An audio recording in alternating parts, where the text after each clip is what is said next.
الرجيم بسم الله الرحمن الرحيم الحمد لله رب العالمين الرحمن الرحيم مالك يوم الدين إياك نعبد وإياك نستعين اهدنا الصراط المستقيم صراط الذين أنعمت عليهم غير المغضوب عليهم ولا الضالين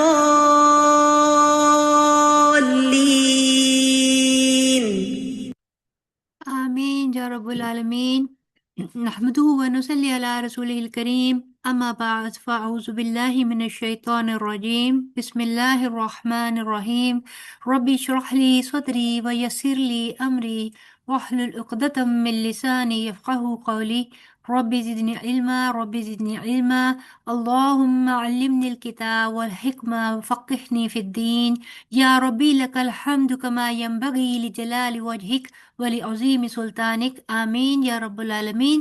السلام علیکم ورحمۃ اللہ وبرکاتہ۔ کیسے ہیں آپ سب لوگ؟ امید کرتی ہوں کہ صحت اور ایمان کی بہترین حالت میں ہوں گے انشاءاللہ۔ تو آج ہم انشاءاللہ اپنے نماز کی ایک اور کلاس کے ساتھ اکٹھے ہوئے ہیں۔ نماز کا یہ سبجیکٹ جو ہماری کوشش ہے کہ جیسے جیسے رمضان قریب آ رہا ہے، رمضان کے آنے سے پہلے پہلے ہم کچھ اپنی نمازوں کے اندر خشوع پیدا کرنے کے لیے اور اپنی نمازوں کو مزید بہتر اور خوبصورت اپنی عبادات کو کرنے کے لیے ہم جتنا بھی میکسیمم اس کو رمضان سے پہلے کور کر سکیں ہم کرنے کی کوشش کریں گے انشاءاللہ۔ اور دوران رمضان بھی اسی طرح فرائیڈے اور سیٹرڈے ہم اس کلاس کو کرتے رہیں گے تاکہ ہم اپنے اس نماز کے چیپٹر کو جلد از جلد کمپلیٹ کر لیں۔ سٹارٹ میں ہم لوگوں نے جو کیا اس میں ہم نے سب سے پہلے دیکھا کہ نیت، کیونکہ ہم نے دیکھا کہ نیت ہر عمل کی بنیاد ہے۔ اس کے بعد ہم نے عبادات کے بارے میں دیکھا کہ عبادات کیا ہے، اس کا معنی کیا ہے، ہماری زندگی کا مقصد کیا ہے، اللہ تعالیٰ نے ہمیں کیوں پیدا کیا۔ عبادت کے پھر ہم نے اراکین دیکھے، عبادت کی قبولیت کی ہم نے شرائط دیکھی، عبادت کرنے والے لوگوں کی اقسام بھی دیکھی ہم نے، اور پھر اگین ہم نے دیکھا کہ عبادت کن کن چیزوں کے ساتھ مشروع ہے، کیا کیا چیزیں ہوں گی تو ہی وہ عبادت کنسیڈر کی جائے گی۔ اسی طرح ہم نے دیکھا کہ عبادت کرنے والوں میں 3 طرح کے لوگ ہیں جو عبادت کرتے ہیں۔ ایک دیکھے وہ جو جان چھڑاتے ہیں، جن کو قرآن پاک نے کیا کہا تھا، آپ میں سے کوئی بتائے گا مجھے؟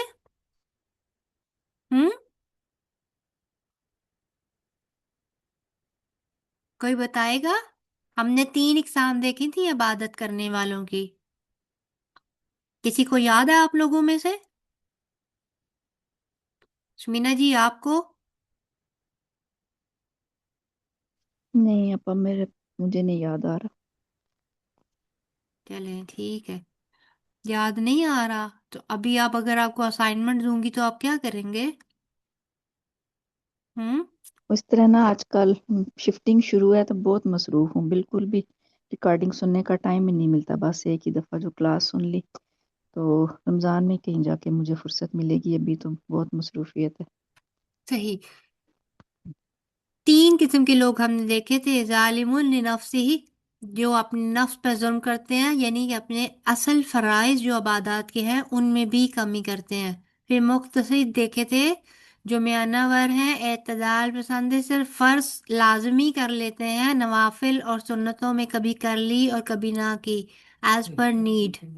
اینڈ دین سابقون بالخیرات جو سبقت لے جانے والے ہیں، وہ لوگ جو فرائض بھی بخوبی انجام دیتے ہیں عبادات میں، حقوق اللہ میں، بلکہ اس کے ساتھ ساتھ جو مستحبات ہیں یعنی نوافل ہیں ان کو بھی بجا لے کر آتے ہیں. ٹھیک ہے، that is just a reminder. اور پلیز آپ کو میں پہلے بتا رہی ہوں کہ یہ چیزیں بے شک آپ ان کو اتنا لائٹ نہ لیں، کیونکہ سننا صرف مقصد نہیں ہے، سن کے عمل میں لے کر آنا اور اس کو یاد رکھنا بھی ہمارے اس کورس کا حصہ ہے. چاہے ہمارے اس کورس میں ایگزامز نہیں ہیں، لیکن میں پھر بھی آپ لوگوں سے جتنا میں سلو آپ لوگوں کو لے کر چل رہی ہوں، میری یہ خواہش ہے کہ آپ لوگ ضرور اس کو اتنی ہی سیریس لے کر چلیں جتنا سیریس کوئی بھی کسی ایگزام والے کورس کو آپ لوگ لے کر چلتے ہیں.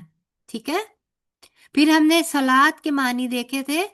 صلات قرآن پاک میں کن کن معنوں میں، کن کن الفاظ میں ذکر ہوا، ہم نے وہ دیکھا تھا. ٹھیک ہے، اس کے بعد ہم نے دیکھا تھا کہ فرضیت نماز کی قرآن اور سنت کے مطابق کہاں کہاں سے ہمیں پتہ چلتا ہے کہ نماز فرض ہے، ہم پر نماز فرض ہے اور کس عمر میں فرض ہو جاتی ہے. اس کے بعد ہم نے دیکھا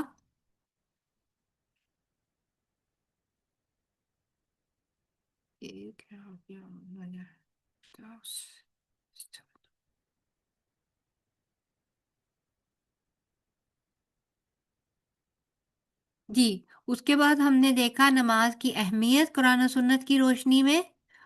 اور پھر ہم اب دیکھ رہے تھے نماز کی فضیلت. ہم نے نماز کی فضیلت تو ساری دیکھ لی تھی، اب ہم باجماعت نماز کی فضیلت کو چیک کر رہے تھے. ٹھیک ہے، تو اس میں ہم کہاں تک پہنچے تھے؟ ہم پہنچے تھے کہ مکمل نور کی نماز، خوشخبری اس میں آپا. جی بیٹے بالکل مکمل نور کی خوشخبری ہے. اور سوری کہاں چلا گیا، ایک سیکنڈ میں ذرا اس کو کر رہی ہوں. جی، مکمل نور کی خوشخبری تک ہم لوگوں نے دیکھا تھا. آج ہم انشاءاللہ تعالیٰ اس سے آگے دیکھیں گے کہ باجماعت نماز پڑھنے والے کے لیے اللہ تعالیٰ نے اور کون کون سی خوشخبری رکھی ہے. دیکھیے، باجماعت نماز میں نے اس دن بھی آپ سے عرض کیا تھا کہ باجماعت نماز بے شک عورتوں کے لیے ڈائریکٹ اتنا سخت حکم نہیں ہے. سخت کیا مطلب، نرم بھی نہیں، سوائے اس کے کہ عیدین کی نماز کے لیے اور جمعہ کی نماز کے لیے تاکید ملتی ہے کہ ضرور اجتماع میں شامل ہوا جائے، اور وہ ایون سم ہاؤ فرض کے درجے تک ہے. کیونکہ جب حدیث کے مفہوم کو پڑھا جاتا ہے تو یہاں تک بھی نبی پاک صلی اللہ علیہ وآلہ وسلم نے فرمایا تھا کہ جو عورتیں ایون حیض کے ساتھ ہیں وہ عورتیں بھی اجتماع میں جائیں، لیکن نماز والی جگہ سے ذرا ہٹ کر بیٹھ کر مسلمانوں کی اجتماعی دعا میں شامل ہوں. وہاں پر جو خیر و برکت کا ایک اجتماع ہوتا ہے اس کی خیر کو ضرور سمیٹیں. ٹھیک ہے، تو جب یہاں تک کہ وہ عورت جس کے پاس ایک عام زندگی میں وہ ایک شرعی عذر ہے، اس میں ہماری نمازیں بھی ہمیں معاف کر دی جاتی، ہم نے نہیں پڑھنی پڑتی، ہم نہیں پڑھتے ہیں. تو جب عیدین کی نماز کے لیے اللہ تعالیٰ نے یہ عورتوں کو کہہ دیا تو پھر باجماعت نماز اس سینس میں ہمارے لیے، اور پھر انڈائریکٹ ہمارا تعلق ہمارے مردوں کے ساتھ ہے. ہمارے گھر کا ایک نظام، ہمارا خاندانی سسٹم، جہاں ہم اپنے مردوں کے ساتھ کبھی بھائی، بیٹا، شوہر اور اس کے علاوہ دوسرے رشتے، چچا، ماموں، تایا سب ہیں. تو ہم انڈائریکٹلی ان چیزوں کو سمجھ کر اپنے مردوں کو اس چیز کے لیے موٹیویٹ کر سکتے ہیں کہ وہ باجماعت نماز میں شمولیت لیں. ہمارے لیے اس میں کس طرح سے اجر ہوگا کہ ہم باجماعت نماز اگر ہمارے کہنے پر ہمارے گھر کا کوئی ایک بندہ بھی شروع کر دیتا ہے تو وہ اس کی گئی ایک نیکی جو 27 گنا کا ثواب وہ وہاں جا کر لیں گے، آپ کے نامہ اعمال میں گھر بیٹھے بیٹھے اس 27 گنا کی نیکی کو لکھا جائے گا برابر. تو یہ بات انڈائریکٹلی ہمارے لیے بھی بہت زیادہ موٹیویشن کی ہونی چاہیے کہ باجماعت نماز کو ہم نے کس طرح اپنے گھروں میں رواج دینا ہے. ٹھیک ہے، تو آگے چلتے ہیں ہم انشاءاللہ. باجماعت نماز پڑھنے والا شخص جنت میں اللہ تعالیٰ اس کے لیے مہمانی کا سامان تیار کرتے ہیں۔ حضرت ابو ہریرہ عنہ سے روایت ہے، انہوں نے حضرت نبی صلی اللہ علیہ وآلہ وسلم سے فرمایا، جو شخص مسجد میں صبح شام بار بار حاضری دیتا ہے، اللہ تعالیٰ جنت میں اس کی مہمانی کا سامان کرے گا، وہ صبح شام جب بھی مسجد میں جائے۔ ٹھیک ہے، یہ صحیح بخاری کی 662 حدیث ہے۔ اور اس سے آپ دیکھ لیں کہ ہمیں کوئی ہمیں کہہ دے کہ چیف منسٹر یا کوئی بادشاہ کوئی وزیر ہمیں یہ کہہ دے کہ آج تم میرے گیسٹ ہو، تو ہماری خوشی یا ہمارا ایک جذبے کا اور اس کا لیول ہی کچھ اور ہوتا ہے سوچنے کا کہ اچھا ہم اس کے لیے جائیں گے۔ تو وہ چیز دیکھیں، صرف ایک نماز جو گھر پر بھی ادا ہوتی ہے اور وہ ہی نماز اگر مرد چل کر جا کر مسجد میں ادا کر دیتا ہے تو اس کے لیے نہ صرف یہ کہ 27 ٹائمز اس کا ثواب زیادہ ہے، بلکہ اس کا ثواب آپ کو بھی ملے گا، اور آخرت میں جو اللہ تعالیٰ نے اس کے لیے ذخیرہ کر کر رکھا ہے وہ اس سے کہیں گنا زیادہ ہے۔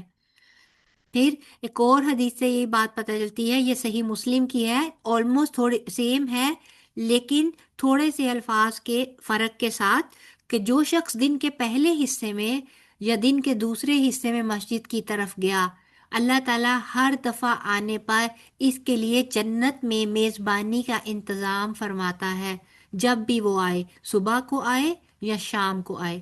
یہ صحیح مسلم کی 669 حدیث نمبر ہے۔ ٹھیک ہے، تو ہم میں سے ہر کوئی جنت کا مہمان بننا چاہے گا، نہیں؟ اور ویسے بھی آگے تراویحاں آ رہی ہیں، اللہ تعالیٰ سے دعا ہے کہ اللہ تعالیٰ ہمارے لیے بھی کوئی ایسا سبب کرے کہ ہم میں سے ہر کوئی جا کر باجماعت تراویح ادا کر سکے۔ اللہ تعالیٰ سے اسلام کی حالت میں ملاقات، ٹھیک ہے، جو شخص پنجگانہ نماز پابندی کے ساتھ باجماعت پڑھے گا، وہ اس کے لیے یہ بشارت ہے کہ انشاءاللہ اس کی وفات جو ہے وہ اسلام پر ہوگی، اور وہ اسلام ہی کی حالت میں اللہ تعالیٰ سے ملاقات کرے گا۔ دیکھیں، ہم ہر وقت اللہ تعالیٰ سے خاتمہ بالخیر کی دعا کرتے ہیں نا، اللہ تعالیٰ سے دعا ہوتی ہے کہ یا اللہ، زندگی میں جیسے بھی اعمال، جو بھی کمیاں کوتاہیاں رہ رہی ہیں، لیکن ہمارا خاتمہ بالخیر کرنا، کیونکہ جس انجام کے ساتھ ہماری اخیر ہوگی، ہم لوگ فوت ہوں گے، اسی پر ہم روز محشر اٹھائے جائیں گے۔ لہٰذا ہمیشہ تو اس نے 5 وقت کی نماز کی پابندی کرنے والا وہ شخص جو مسجد میں جا کر نماز پڑھے گا، اس کے لیے یہ خوشخبری ہے۔ جس شخص کو خوشی ہو کہ وہ کل اللہ تعالیٰ سے اسلام کی حالت میں ملاقات کرے، تو جب اور جہاں اذان دی جائے ان 5 نمازوں کی پابندی کرے، کیونکہ یہ ہدایت کی راہیں ہیں۔ اللہ تعالیٰ نے تمہارے نبی کے لیے ہدایت کے راستے مقرر کیے ہیں۔ قسم ہے اگر تم میں سے ہر ایک اپنے گھر میں نماز پڑھ لے تو تم نے اپنے نبی کا راستہ چھوڑ دیا۔ دیکھیں، استغفر اللہ، ہم لوگ آج سنتوں کو بھولتے جا رہے ہیں۔ یہ ایک قسم کا ایک قسم کا نہیں، بلکہ مردوں پر یہ فرض ہے کہ وہ باجماعت نماز جا کر پڑھیں۔ یہاں پر صریحاً یہ بتا دیا گیا ہے کہ آپ اپنے نبی کے راستے کو چھوڑ رہے ہیں اگر آپ باجماعت نماز ادا نہیں کرتے، اور جب تم میں سے اپنے نبی کا راستہ چھوڑ دے تو وہ گمراہ ہو جائے گا۔ ہم یقینی طور پر دیکھتے تھے کہ نماز سے پیچھے صرف وہی رہتا تھا جو کھلا منافق ہوتا۔ واقعی طور پہ عہد نبی صلی اللہ علیہ وآلہ وسلم میں ایک شخص 2 آدمیوں پر ٹیک دے کر مسجد میں لایا جاتا، اس کا مطلب یہ ہے کہ بیمار ہوتا تھا، انتہائی زیادہ علیل، اس کے باوجود اس کو وہ مسجد میں آتا تھا، صرف اس وجہ سے کہ کہیں لوگ اس کو منافق نہ سمجھ لیں۔ اپنے اسلام کا اس کو اس قدر فکر اور اپنے ایمان کی اس کو اس قدر فکر رہتی تھی، اور وہ صف میں شامل ہوتا، اور جو شخص اچھی طرح وضو کرے اور مسجد کا ارادہ کر کر نکلے، پھر اس حالت میں نماز پڑھے، تو وہ جو قدم بھی چلے گا، ہر قدم پر اللہ تعالیٰ اس کا ایک درجہ بلند فرمائے گا اور ایک گناہ مٹا دے گا۔ یہ سنن ابن ماجہ کی حدیث نمبر 777 ہے۔ دیکھیں، ٹو وے پروسیس چل رہا ہے۔ اللہ تعالیٰ ایک ایک نیک عمل کے بدلے کیا کر رہے ہیں؟ آپ کا ایک درجہ بھی اوپر بڑھا رہے ہیں، یعنی آپ کو ایک نیکی بھی دے رہے ہیں، اور آپ کے دائیں سائڈ کا بوجھ بھی ہٹا رہے ہیں، ایک گناہ بھی آپ کا کم کر رہے ہیں۔ تو کون نہیں ایسی تجارت کرنا چاہے گا جس میں آپ کو دو دو فائدے؟ آج ہمارے ہاں کوئی سیل لگے نا تو کہتے ہیں buy one get one free, تو ہم لوگ کس طرح ٹوٹ کے پڑتے ہیں، اس کو اسٹور کے اوپر جاتے ہیں اور جا کے ہم لوگ کو آتا ہے یہ بھی لے لو، یہ بھی لے لو، یہ بھی لے لو۔ اللہ تعالیٰ نے اتنا پیارا دین بنا کر ہمارے لیے اس قدر آفرز لگا دیں کہ یہ لوگے تو یہ بھی مل جائے گا، یہ کرو گے تو وہ بھی مل جائے گا، لیکن ہماری بدقسمتی کہ ہم اپنی کام عملی، علمی اور جہالت کی وجہ سے ہم لوگ ان آفرز کا فائدہ ہی نہیں اٹھا پاتے۔ اللہ تعالیٰ ہم سب کے علم میں اضافہ کرے اور اس کو ہمارے عملوں میں بھی ڈھال دے، آمین۔ اللہ تعالیٰ کی بشاشت، یعنی کہ اللہ تعالیٰ کو خوش کرنے والا عمل ہے۔ اللہ تعالیٰ کا چہرہ بشاش ہو جاتا ہے اس نمازی کو دیکھ کر جو جماعت کے ساتھ آ کر نماز پڑھتا ہے۔ حضرت ابن عمر رضی اللہ عنہما سے مروی ہے کہ نبی کریم صلی اللہ علیہ وآلہ وسلم کو یہ فرماتے ہوئے سنا ہے کہ جماعت کی نماز سے اللہ تعالیٰ بہت خوش ہوتا ہے۔ یہ مسند احمد کی 5112 حدیث نمبر ہے۔ اسی طرح صف اول، نماز پڑھنے تو آپ جاتے ہیں، لیکن اس کے ساتھ ساتھ بونس میں اللہ تعالیٰ نے ہمارے لیے یہ بھی رکھ دیا، ہمارے شوق کو جگانے کے لیے، کہ کون اس کے لیے ٹائم کی پابندی کے ساتھ کوشش کر کے پہلی صفوں میں شامل ہوتا ہے، اس کے لیے اللہ تعالیٰ نے الگ سے اجر رکھ دیا۔ نماز پڑھنے کے لیے جاؤ گے ارادے پہ الگ، نماز پڑھ لو گے اس کا 27 گنا الگ، لیکن اس کے ساتھ ساتھ اگر پہلی صفوں میں شامل ہو جاؤ گے تو اس کے لیے ایک الگ سے ثواب، اس کے لیے ایک الگ سے جزا ہے آپ کے لیے۔ صحیح بخاری کی حدیث نمبر 615 ہے، حضرت ابو ہریرہ رضی اللہ عنہ سے روایت ہے کہ حضرت صلی اللہ علیہ وآلہ وسلم نے فرمایا، اگر لوگوں کو معلوم ہوتا کہ اذان کہنے اور نماز پہلی صف میں پڑھنے سے کتنا ثواب ملتا ہے تو پھر ان کے لیے قرعہ ڈالنے کے سوا اور کوئی چارہ باقی نہ رہتا۔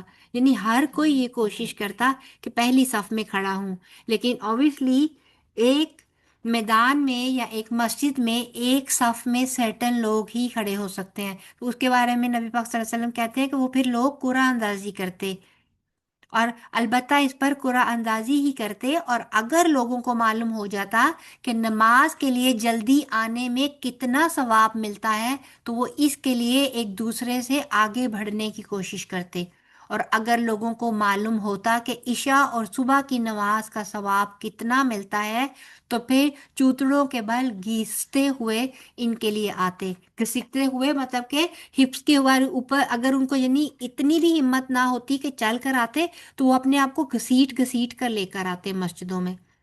یہ صحیح بخاری 615 ہے۔ اسی طرح ایک اور حدیث ہے سنن ابی داؤد کی 664، اس میں سیدنا برا بن عازب بیان فرماتے ہیں کہ نبی رسول اللہ صلی اللہ علیہ وآلہ وسلم صفوں کے درمیان ایک طرف سے دوسری طرف کو چلے جاتے، اسی اثناء میں آپ ہمارے سینوں اور کندھوں پر ہاتھ پھیرتے اور فرماتے، آگے پیچھے مت ہو ورنہ تمہارے دلوں میں بھی اختلاف آ جائے گا۔ اور آپ صلی اللہ علیہ وآلہ وسلم فرمایا کرتے تھے، اللہ عز و جل پہلی صفوں میں آنے والوں پر رحمت نازل کرتا ہے اور فرشتے ان کے لیے دعائیں کرتے ہیں۔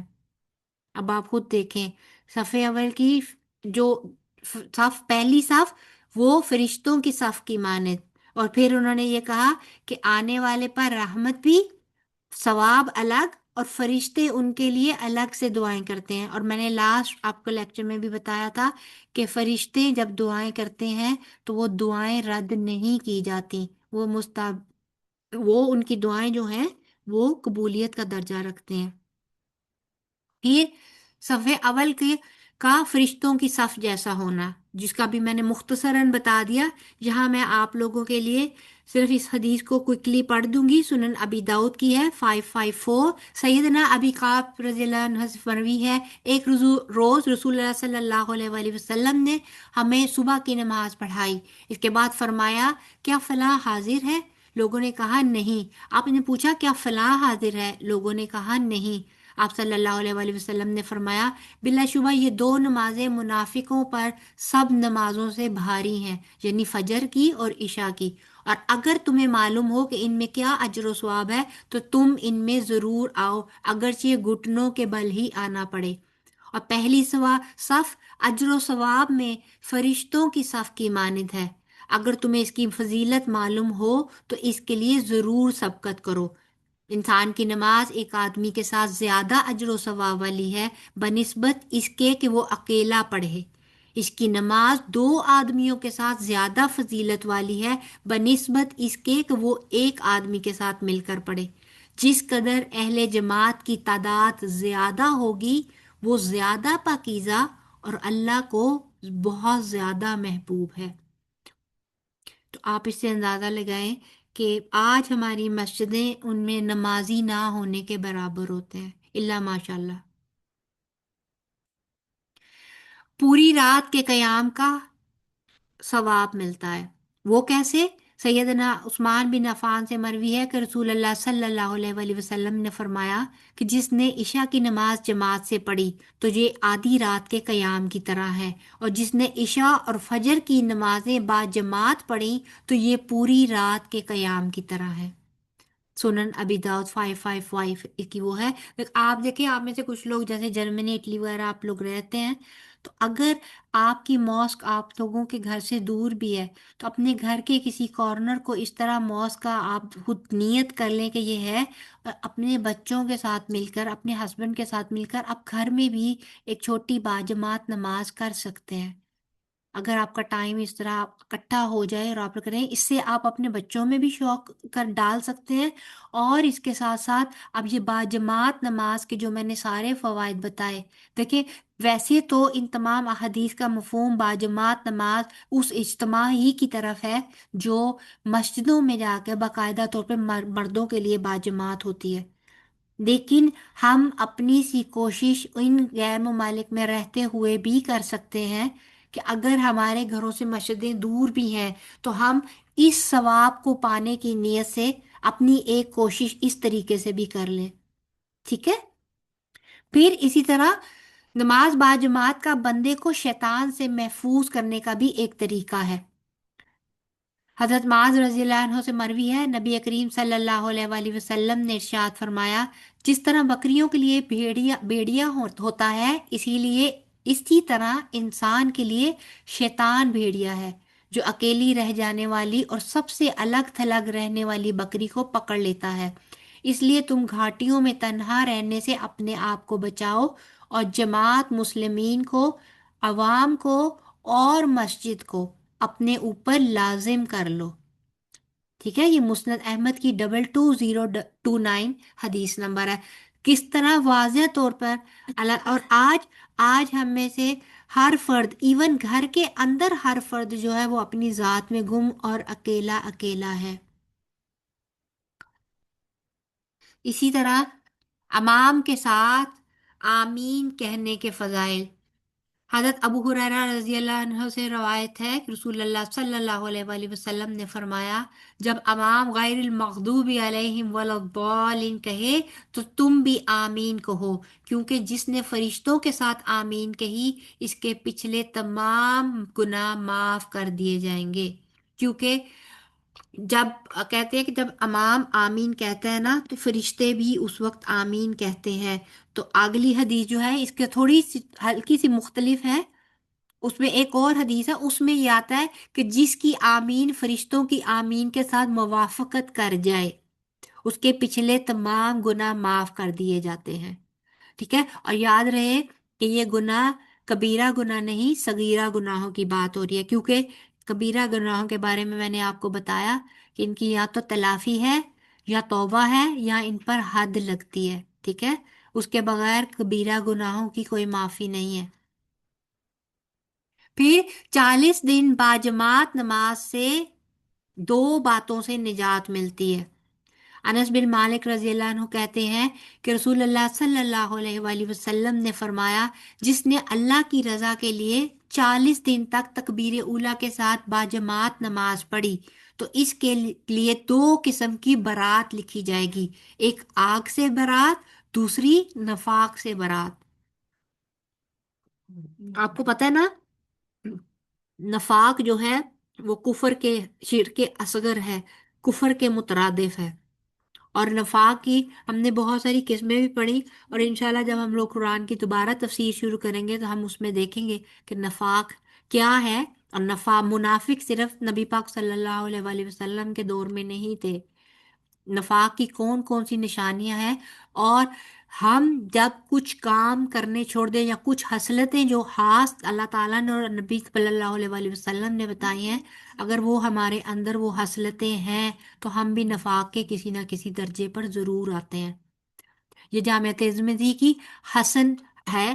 اب تک جو میں آپ کو ساری، جہاں کہیں میں نے حسن مینشن کیا ہوگا، اس کا مطلب ہے کہ یہ صحیح حدیث کے علاوہ ہے۔ آپ کو پتہ ہے حدیث کی بھی کیٹیگریز ہوتی ہیں، اس میں سب سے اوپر صحیح حدیث ہوتی ہے، ٹھیک ہے، موسٹ اوتھینٹک، اور اس کے بعد سیکنڈ لیول پہ حسن ہوتی ہے، ٹھیک ہے، اس سے تھوڑا سا ہوتا ہے، اس سے ایک درجہ صرف اس میں کم ہوتا ہے جو حدیث کی شرائط ہوتی ہے۔ اللہ تعالیٰ انشاءاللہ کبھی آپ کو اللہ تعالیٰ موقع دے اور آپ حدیث کا بھی کبھی علم لیں گے اس کے بعد، تو انشاءاللہ آپ کو اس میں بھی پتہ چلے گا۔ تو یہ حسن حدیث ہے اور اس کا نمبر ہے 241 جامعہ ترمذی کی۔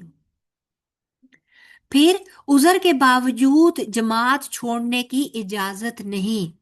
حضرت ابو ہریرہ رضی اللہ عنہ سے روایت ہے، انہوں نے کہا نبی کریم صلی اللہ علیہ وآلہ وسلم کی خدمت میں ایک نابینا آدمی حاضر ہوئے، کہا جاتا ہے یہ ام مکتوم تھے جو فجر کی اذان بھی دیا کرتے تھے، ٹھیک ہے، اور ان کے بارے میں آتا ہے کہ عرض کیا اے اللہ کے رسول صلی اللہ علیہ وآلہ وسلم، میرے پاس کوئی لانے والا نہیں جو ہاتھ سے پکڑ کر مجھے مسجد میں لے آئے۔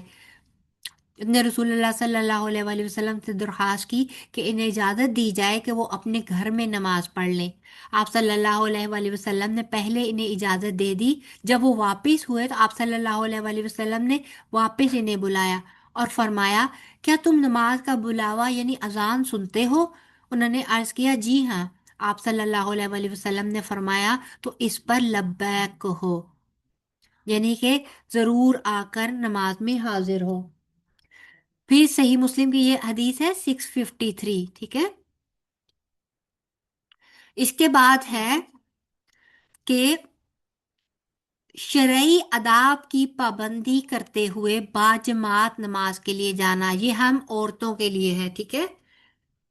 سفیان بن عیانہ نے زہری سے حدیث بیان کی، انہوں نے سالم سے سنا اور وہ اپنے والد سے روایت بیان کرتے ہیں، رسول اللہ صلی اللہ علیہ وآلہ وسلم نے فرمایا جب تم میں سے کسی سے اس کی بیوی مسجد جانے کی اجازت مانگے تو وہ اسے نہ روکے۔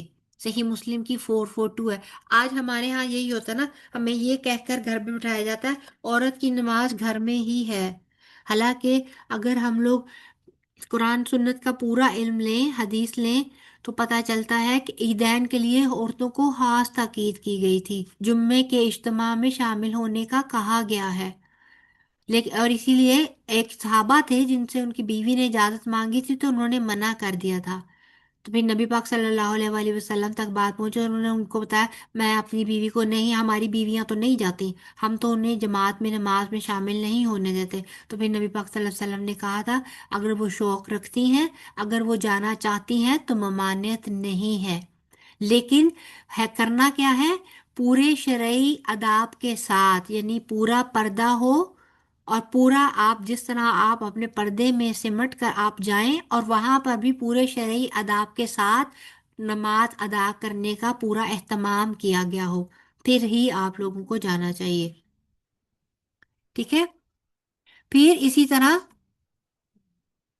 اپنے مردوں کو باجماعت نماز کی دعوت دے کر جماعت کا اجر پانا، یہ ابھی میں نے آپ کو پہلے ہی اس کو ایکسپلین کر دیا۔ تو صحیح مسلم میں 2674 کی حدیث میں رسول اللہ صلی اللہ علیہ وآلہ وسلم نے فرمایا، جس شخص نے ہدایت کی دعوت دی اسے اس ہدایت کی پیروی کرنے والوں کے اجر کے برابر اجر ملے گا اور ان کے اجر میں کوئی کمی نہیں ہوگی، اور جس شخص نے کسی گمراہی کی دعوت دی اس پر اس کی پیروی کرنے والے کے برابر گناہ کا بوجھ ہوگا اور ان کے گناہوں میں کوئی کمی نہیں ہوگی۔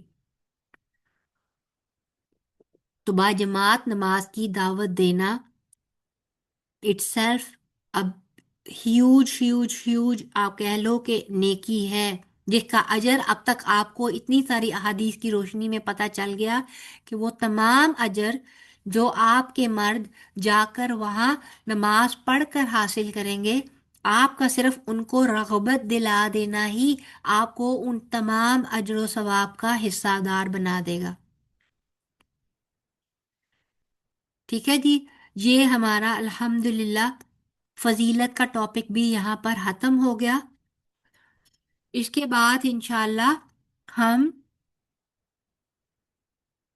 اگلا اس کا ٹاپک اب پڑھیں گے، جو کہ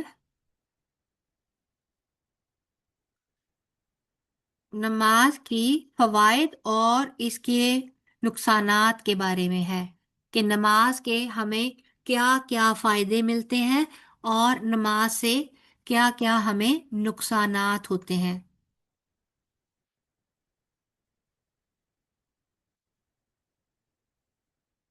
سوری ایک سیکنڈ، مجھے اس کو بس کر لینے دیں، مجھے اس کو سلائیڈ شو پہ لے کر آنا ہے۔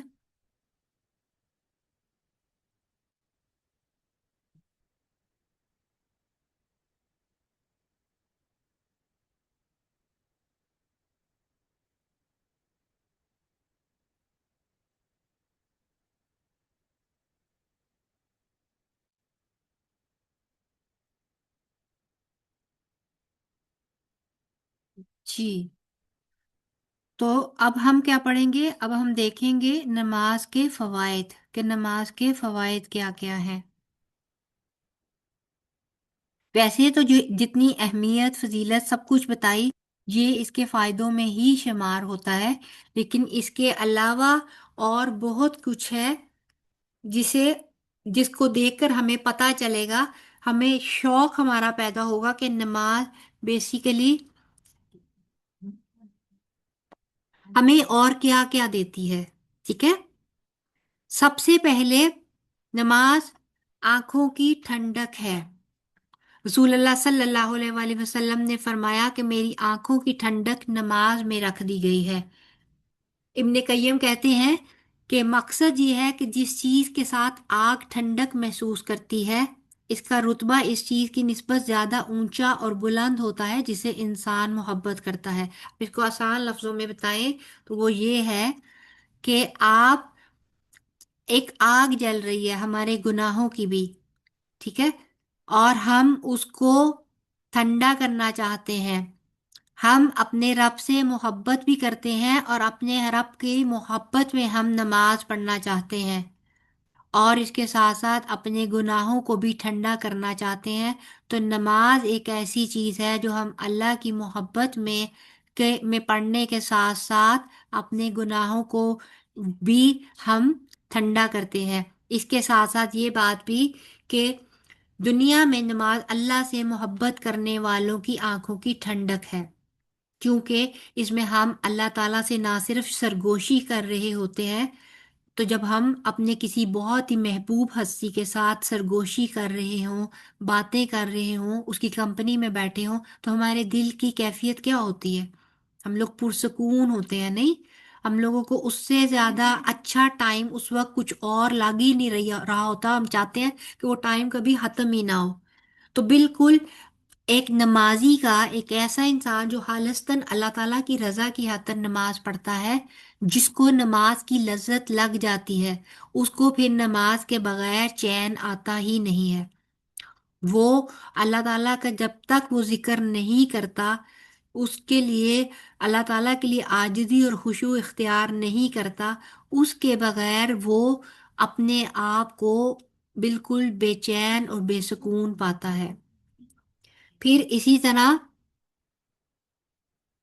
وہ کہتے ہیں، ابن قیم کہتے ہیں کہ جو غافل ہے، جو نمازیں نہیں پڑھتا ہے، وہ اس ٹھنڈک سے محروم ہی رہتا ہے. یعنی کہ محبت کرنے والے کا سکون تو اور آنکھوں کی ٹھنڈک تو نماز میں ہے، لیکن جو غافل ہے وہ اس بات سے کوئی حصہ اس کو نہیں ملتا، بلکہ اس کے لیے کیا نماز کیا ہے؟ ایک بوجھ ہے، ایک سر سے اتار دینے والی چیز ہے. تو ہم نے اپنے آپ کو دیکھنا ہے کہ کیا ہم اسے صرف ایک ذمہ داری سمجھ کر پڑھتے ہیں، یا پھر ہم اس کو شوق سے، محبت سے اپنے رب کے ساتھ، اپنے محبوب کے ساتھ ایک ملاقات کا ذریعہ سمجھتے ہیں. ہماری نیت، ہماری کیفیت یا ہماری ذہنی حالت نماز کی تیاری سے لے کر نماز ادا کرنے تک کیسی رہتی ہے، اس چیز کا جائزہ لینے کی ضرورت ہے.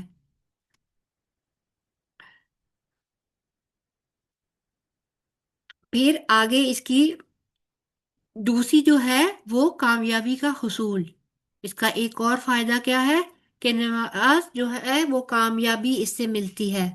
اب کیسے ملتی ہے؟ قرآن پاک میں خود ہی اللہ تعالیٰ فرماتے ہیں کہ یقیناً وہ کامیاب ہو گئے وہ مومن جو اپنی نمازوں میں خشوع اختیار کرتے ہیں، وہ نماز قائم کرتے ہیں، زکوٰۃ ادا کرتے ہیں اور رسول کا حکم مانو تاکہ تم پر رحم کیا جائے. ٹھیک ہے. اور اسی طرح نبی پاک صلی اللہ علیہ وآلہ وسلم نے فرمایا کہ جب تم میں سے کوئی آدمی نماز کے لیے کھڑا ہوتا ہے تو رحمت الہی اس کی طرف متوجہ ہوتی ہے، یعنی اللہ تعالیٰ کی رحمت ہی رحمت ہوتی ہے. اور جب اللہ تعالیٰ ہم پر مہربان ہوگا تو پھر اس کی عنایتیں بھی ہم پر بے شمار ہوں گی.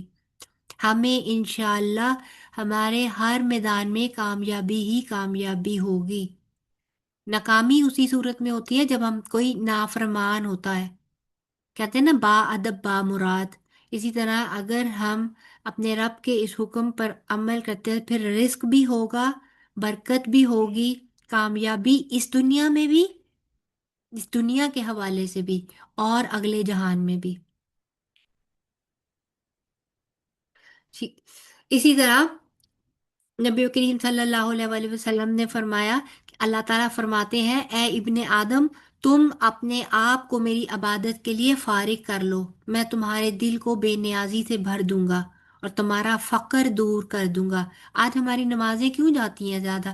اسی دوڑ کے پیچھے نا، کہ زیادہ سے زیادہ کما لیا جائے، رزق کی فکر ہے، خرچوں کی فکر ہے، اور دوسری تیسری اس سلسلے میں جاب ہے یا کاروبار ہے، اس چیز میں اتنے مصروف ہیں کہ نمازوں کے اوقات جاتے رہتے ہیں اور ہمیں پتہ بھی نہیں چلتا کہ ہم لوگوں نے نماز کو وقت پر ادا کرنا ہے. تو اللہ تعالیٰ بڑی صراحت سے یہ بتا رہے ہیں کہ نماز پڑھ لو، نماز کے لیے ٹائم نکال لو، تو باقی سب کچھ خود بہت تمہارے قدموں میں آ جائے گا. لیکن اگر تم ایسا نہیں کرو گے تو میں تمہارے دونوں ہاتھ کاموں میں مشغول کر دوں گا اور تمہارا فقر دور نہیں کروں گا. کیا آج ہمارے معاشرے میں یہی پکچر نہیں دکھتی؟ ہم دو دو ہاتھوں سے کما رہے ہیں، ہمارے فیملی کا ایک ایک پرسن جو ہے وہ جابز پر یا بزنس پر لگا ہے، عورت بھی کما رہی ہے دوڑ رہی ہے، مرد بھی کما رہا ہے دوڑ رہا ہے، لیکن اس کے باوجود سننے میں ایک ہی فکرہ بہت عام ہے، پوری نہیں پڑتی. کیسے پڑے گی جب دینے والے کے حق کو ہی آپ نے تلف کر دیا؟ تو پھر اس کے بعد ایک اور فائدہ جو ہے، فرشتوں کی دعائیں ملتی ہیں. رسول اللہ صلی اللہ علیہ وآلہ وسلم نے فرمایا جب کوئی شخص نماز کے بعد اپنی جائے نماز پر بیٹھا رہتا ہے تو فرشتے اس پر صلات پڑھتے رہتے ہیں. اور فرشتوں کی صلات کیا ہے؟ اے اللہ اسے معاف کر دے، اے اللہ اس پر رحم فرما. اور اگر وہ بیٹھ کر اگلی نماز کا انتظار کرتا ہے تو بھی فرشتے اس پر صلات پڑھتے رہتے ہیں.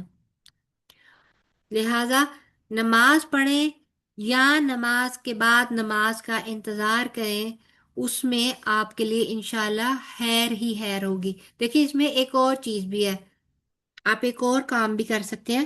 جسٹ اے ٹپ ہے، چھوٹی سی چیز جس کو میں انشاءاللہ میں خود بھی اس کو اپنی زندگی میں شامل کرنے کا ارادہ اب رکھتی ہوں، کہ ایک اعتکاف ہوتا ہے جب آپ روزوں میں بیٹھتے ہیں پورے 10 days کا.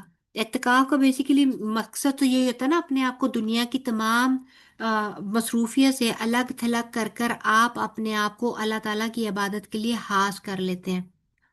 تو آپ ایسا بھی کر سکتے ہیں کہ جیسے آپ اپنا مہینے میں 1 یا 2 ویک میں جمعہ والے دن آپ عصر سے مغرب کے درمیان، جس کے بارے میں جمعہ کے بارے میں یہ بھی کہا جاتا ہے نا کہ عصر کے مغرب کے درمیان ایسی گھڑیاں بھی ہیں جو قبولیت کا درجہ رکھتی ہیں، تو پھر ہم اپنے لیے اگر تو پاسبل ہو تو ایوری ویک ہی، اور اگر پاسبل نہیں ہے جیسے کہ ہر ایک کے ساتھ اوبویسلی بہت ساری مصروفیات بھی ہوتی ہیں، دوسری ذمہ داریاں بھی، تو آپ کوئی 1 یا 2 ویک ایسے اپنے لیے خاص کر دیں جس میں آپ اپنے گھر والوں کو بھی یہ بتا دیں اور خود کو بھی اس بات پہ رکھیں کہ آپ عصر کی نماز پڑھ کے اپنے الگ ایک کمرے میں بیٹھ کر مغرب تک آپ اللہ تعالیٰ کی عبادت کریں گی، تسبیحات، قرآن پاک اور باقی جو بھی آپ کے نصیب میں ہو آپ وہ پڑھیے، اور اس کے بعد آپ مغرب ادا کر کر اللہ تعالیٰ کے سے اپنے لیے خیر مانگے،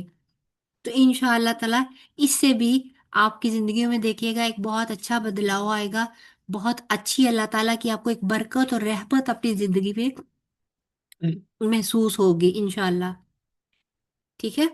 پھر اللہ کی مدد ملتی ہے اس کے ذریعے۔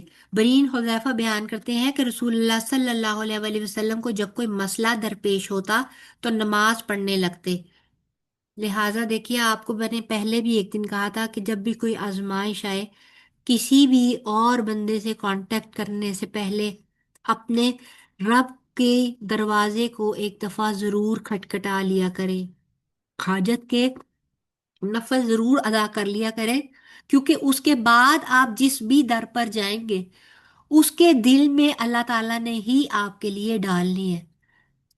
اگر آپ کو کہیں سے آپ کو مدد ملنے کا چانس ہے تو اس کے حصول میں آسانی بھی اللہ تعالیٰ ہی نے آپ کو فراہم کرنی ہے، لہٰذا اگر آپ اس چیز کو اپنے ساتھ شامل کر لیں گے، اللہ تعالیٰ کو پہلے آپ اپنے ساتھ شامل حال کر لیں گے، تو انشاءاللہ آپ کی وہ مسائل ضرور جو ہیں وہ حل ہو جائیں گے انشاءاللہ۔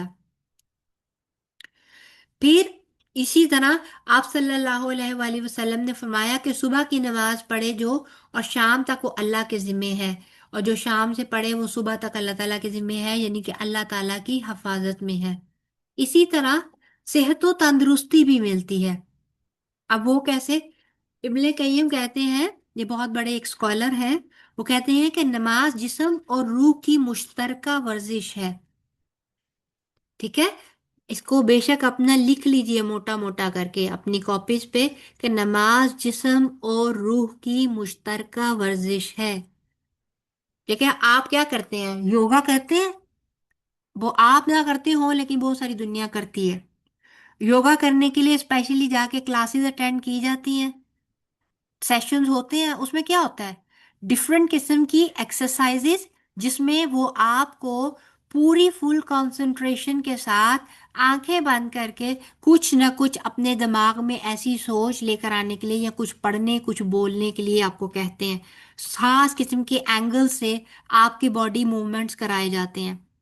اگر آپ اسی چیز کو اگر نماز میں غور کریں تو یہ ایک کمپلیٹ فزیکل ایکسرسائز ہے، اور اگر آپ کی نماز خشوع والی ہوتی ہے نا، جس میں آپ ٹوٹل فل کنسنٹریشن کے ساتھ اپنے آپ کو دنیا سے کاٹ کر پڑھتے ہیں، تو اس میں آپ کی روح تک جو ہے وہ سرشار ہوتی ہے، اس کو بھی سکون ہوتا ہے۔ آج کل میڈیٹیشن کا ایک سلسلہ چلتا ہے نا، تو میں میڈیٹیشن کے سیشنز لینے گئی ہوں، میں اس چیز کو یہاں پہ ہم لوگ لاہور میں کافی زیادہ سنتے ہیں، میڈیٹیشن کا بہت زیادہ وہ ہو رہا ہے، ڈپریشن ہے، بہت زیادہ نفسیاتی دباؤ ہے، ہم کچھ کنسنٹریٹ نہیں کر رہے، ہم سوچ ہی نہیں پا رہے ہیں، ہم یہ نہیں، تو میڈیٹیشن، وہ میڈیٹیشن کیا ہوتی ہے جی؟ آپ نے جانا ہے، آپ نے ایک خاص اینگل میں وہ آپ کو آلتی پالتی کر کے بٹھاتے ہیں، یا پھر آپ کے کھڑے ہو کر یا لیٹ کے اور کچھ اس طرح کر کے آپ کو بٹھا دیتے ہیں اور آپ کو کہتے ہیں جی فلاں چیز پڑھتے رہو، یا پھر وہ واٹر فال کا گرنے کا وہ لگا دیتے ہیں، کہیں وہ نیچر کا وہ برڈز اور یہ وہ کی وہ آوازیں لگا دیتے ہیں جس میں آپ سنتے ہیں، آپ کو ایک ریلیکسیشن فیل ہوتی ہے اور وہ سب کچھ۔ آپ چلیے اسی چیز کو نماز کی طرف لے کر آئے اور اس کو کنیکٹ کرتے ہیں۔ نماز میں سب سے پہلے فجر ہی کو ٹائم کو آپ لے لیجئے، اور فجر کی ٹائم کو آپ لیں، آپ اٹھیں، اگر آپ کی کھڑکیاں دروازے ہیں اگر آپ ان کو کھول دیتے ہیں باہر سے فریش ایئر آئے گی. صبح کے ٹائم اللہ تعالیٰ کی تمام مخلوق جیسے چرند پرند ان کے بولنے کی آوازیں اور سب کچھ، میڈیٹیشن کا ایک پروسیس کمپلیٹ. پھر اس کے بعد اگر آپ نماز پورا وضو کرتے ہیں، آپ کی طہارت میں آپ کے جسم کا ایک ایک عضو دھل جاتا ہے، آپ کا کلینینس ہائیجین کا ایک پروسیس کمپلیٹ. اس کے بعد آپ رکوع سجدہ یہ وہ آپ ایک ایک موومنٹ نماز کا لے لیں. آپ دیکھیں آپ کے ہاتھوں کی انگلیوں سے لے کر آپ کے کندھوں کے جوڑ، آپ کے گھٹنے، آپ کے ہپس، آپ کی کمر، آپ کی گردن، ایچ اینڈ ایوری. اور تو اور جب آپ رکوع میں جاتے ہیں اور بالکل الٹ جاتے ہیں تو اندر سے آپ کی انتڑیاں اور ہر چیز جو ہے یہ تک الٹ پلٹ ہوتی ہے. آج دیکھیں وہ بیلٹس وغیرہ لگا لگا کر اس کو وائبریشن دیتے ہیں اور کہتے ہیں کہ جی اس سے فیٹ جو ہے وہ ڈیزالو ہوتی ہے. کرتے ہیں نا، بہت ساری عورتیں جنہوں نے ایسے کرتے تو انہوں نے پھر وہ بیلٹس لگاتی ہیں آگے، وہ وائبریٹ کرتے ہیں جس سے آگے کی بیلی کی فیٹ جو ہے وہ کم ہوتی ہے.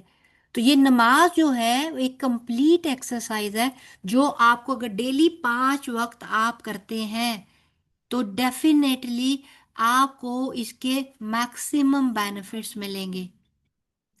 ٹھیک ہے. اسی طرح دیکھیں اللہ تعالیٰ نے یہ کہا کہ نماز میں جسم کا اکثر جو متحرک ہوتا ہے، ہلتا ہے، اگر 2 رکعت جو اشراق کے پڑھتے ہیں جس کے بارے میں یہ کہا جاتا ہے کہ یہ 360 جوڑوں کا صدقہ ہے، تو یہ سارے کے سارے جوڑ جب نماز میں ہلتے ہیں تو وہ کیا ہوتا ہے بیسیکلی صدقے کے ساتھ کیا ہوتا ہے، ہماری بلائیں ٹلتی ہیں نا. ہمارے پاس سے اللہ تعالیٰ نے کوئی اگر ہماری طرف آ رہی ہوتی ہے کوئی مصیبت، اللہ تعالیٰ اس کو ٹال دیتے ہیں. تو اسی طرح جب ہم نماز میں اپنے ایک ایک جوڑ کو اللہ تعالیٰ کے ہاں اللہ تعالیٰ کے سامنے پیش کرتے ہیں، اپنے ایک ایک عضو کو اللہ تعالیٰ کی وہ حمد و ثنا میں شامل ہو جاتا ہے، تو وہ ہمارے لیے 360 جوڑوں کا صدقے کے طور پر اللہ تعالیٰ اس کو قبول کرتے ہیں. اور پھر اس کے اتنے ہی میکسیمم بینیفٹس جو ہیں وہ اللہ تعالیٰ ہماری طرف ریٹرن بھی کرتے ہیں. پھر اسی طرح نماز اپنے آپ میں بھی حفظان صحت کا باعث ہے کیونکہ طہارت بھی ہے اور اس میں ہمارے ایمان کی حفاظت بھی ہے. آپ کو میں نے لاسٹ لیکچر میں بھی یہ کہا کہ نماز کرتے ہوئے جب ہمیں یہ جواب دہی کا احساس ہوگا نا کہ ہم ایک ایسی ہستی کے سامنے آ کر کھڑے ہو رہے ہیں جس سے ایک فائنل ملاقات بھی ہونی ہے اور اس دن ہمارے ہر عمل کی جواب دہی ہے، تو پھر ایک نماز سے دوسری نماز کے درمیان کے ہمارے معاملات جو ہیں وہ بھی کافی حد تک ہم کنٹرول میں ان کو لے آتے ہیں. بشر ہیں، غلطیاں ضرور ہوں گی، لیکن اس کے ساتھ ہی توبہ کا احساس بھی جاگ جاتا ہے، اس کے ساتھ ہی اپنے آپ کو مینڈ کرنے کی، اپنے آپ کو کی اصلاح کرنے کی ایک انسان کے اندر احساس باقی رہتا ہے. تو اس لیے یہ چیز بھی جو ہے ہمارے اندر سے آہستہ آہستہ برائی کی طرف سے رجحان ہمارا نکلتا جاتا ہے، تو ہماری روحانی صحت بھی اچھی ہو جاتی ہے اور ہماری جسمانی صحت بھی بہتر ہو جاتی ہے.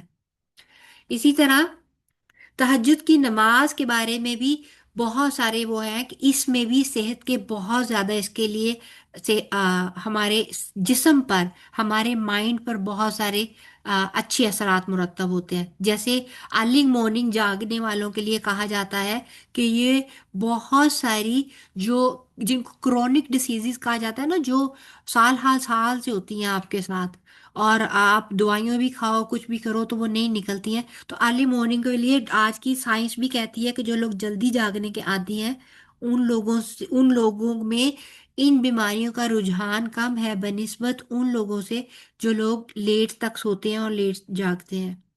ٹھیک ہے. تو پھر جسم اور روح اس میں دونوں ہی اس رہتی ہے کیونکہ صبح صبح اٹھیں گے تو ایک سینس آف اچیومنٹ بھی رہتا ہے کہ آف ڈن اٹ، میں نے اپنا پہلا کام کر لیا، کہ سب سے پہلی خوشی تو یہی شیطان کو مات دے دی اور میں نے اپنی نماز ادا کر لی.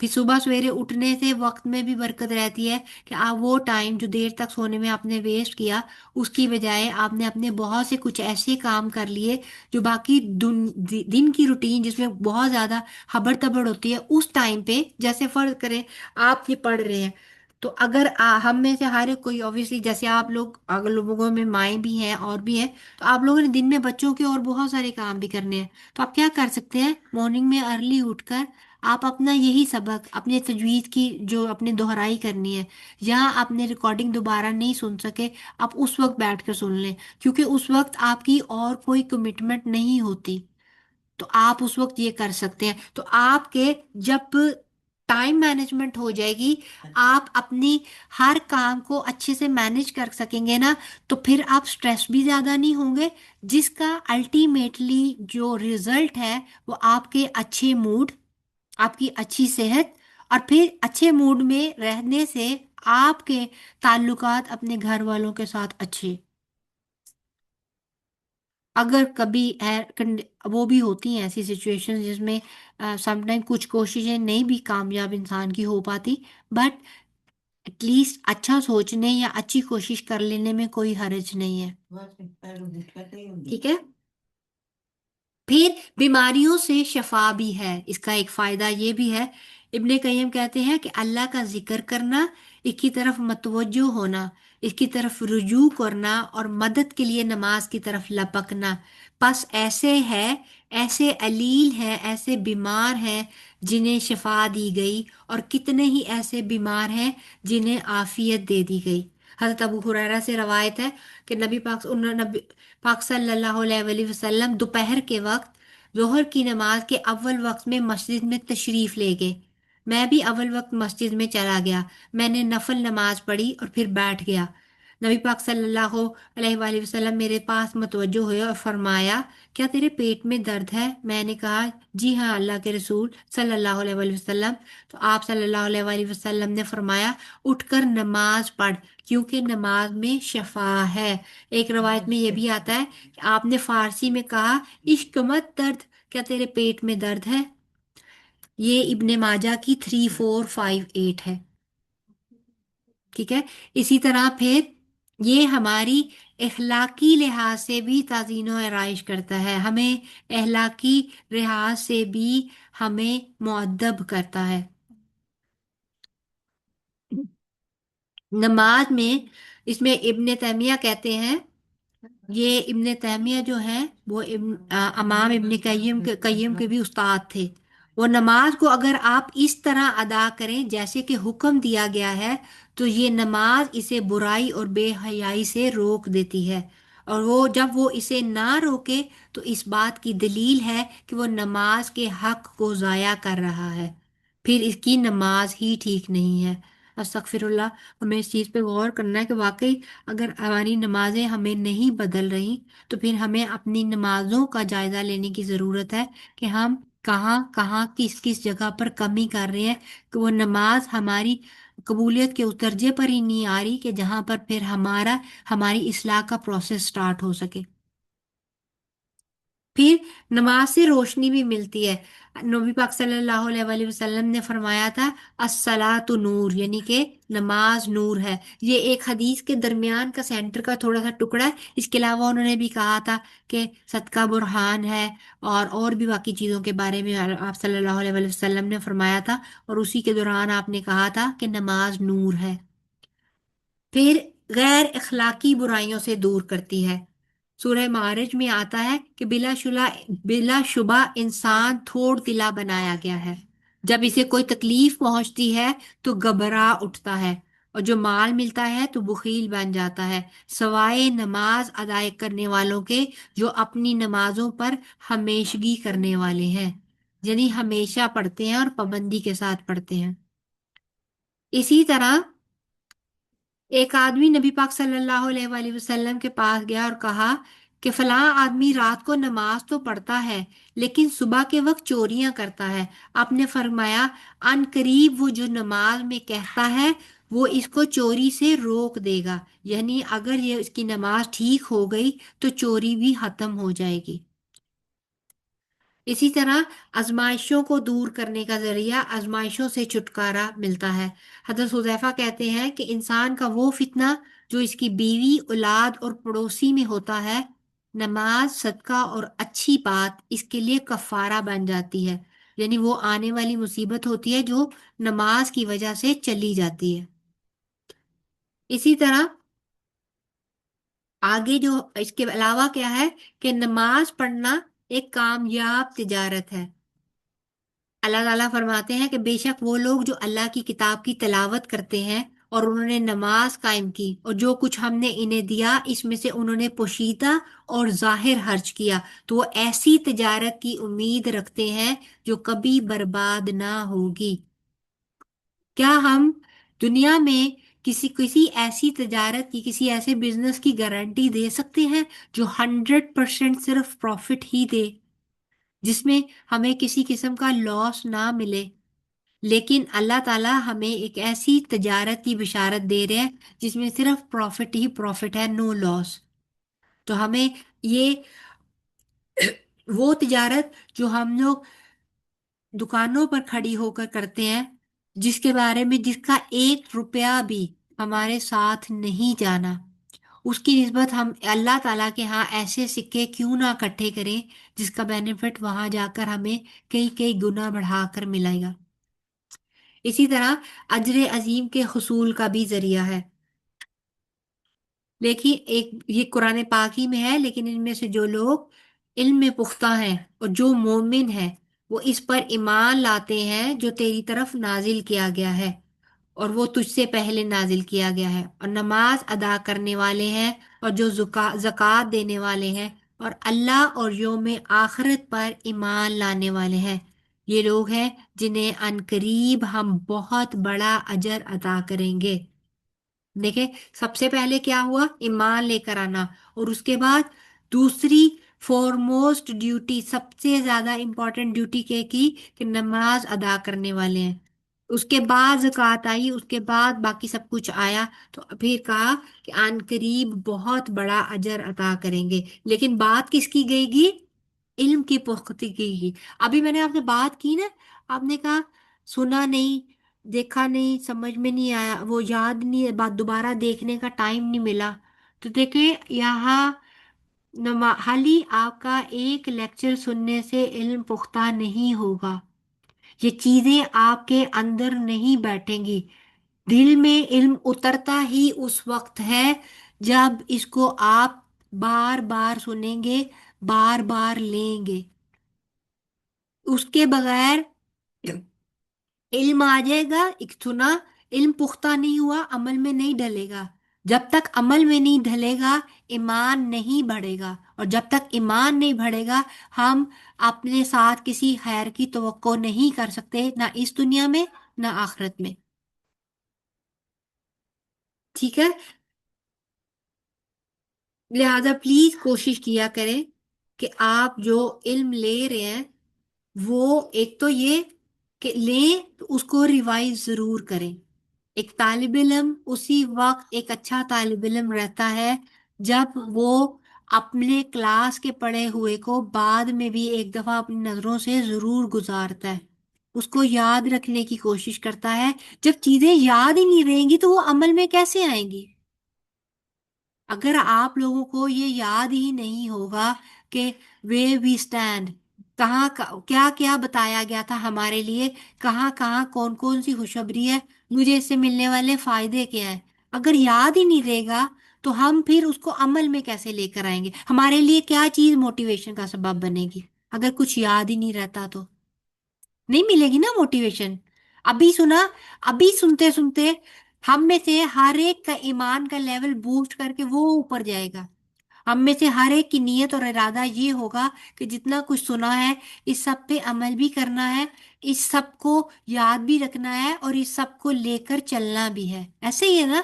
لیکن جب یہ کلاس بند ہو جائے گی، دوبارہ سے اگر آپ اس کو نہیں سنتے، آپ کے دماغ میں اگر یہ چیزیں نہیں بیٹھی، آپ کے دل میں یہ چیزیں اگر نہیں اتری، تو پھر مجھے یہ بتائیں کہ آپ پھر اس کو عمل میں کل کو کیسے لے کر آئیں گے؟ یا پھر اگر آپ نے کل کو دوسروں کو ہی دینا علم تو کیسے کریں گے؟ اسی لیے میں آپ کو بار بار کہتی ہوں کہ جو چیزیں کچھ میں چیزیں آپ کو اسکرین پر نظر آتی ہیں، کچھ چیزیں سراسر میرے ذاتی الفاظ ہوتے ہیں جو ڈیورنگ دا کلاس جو جتنا اللہ تعالیٰ توفیق دیتے ہیں وہ میں آپ کے سامنے بول دیتی ہوں.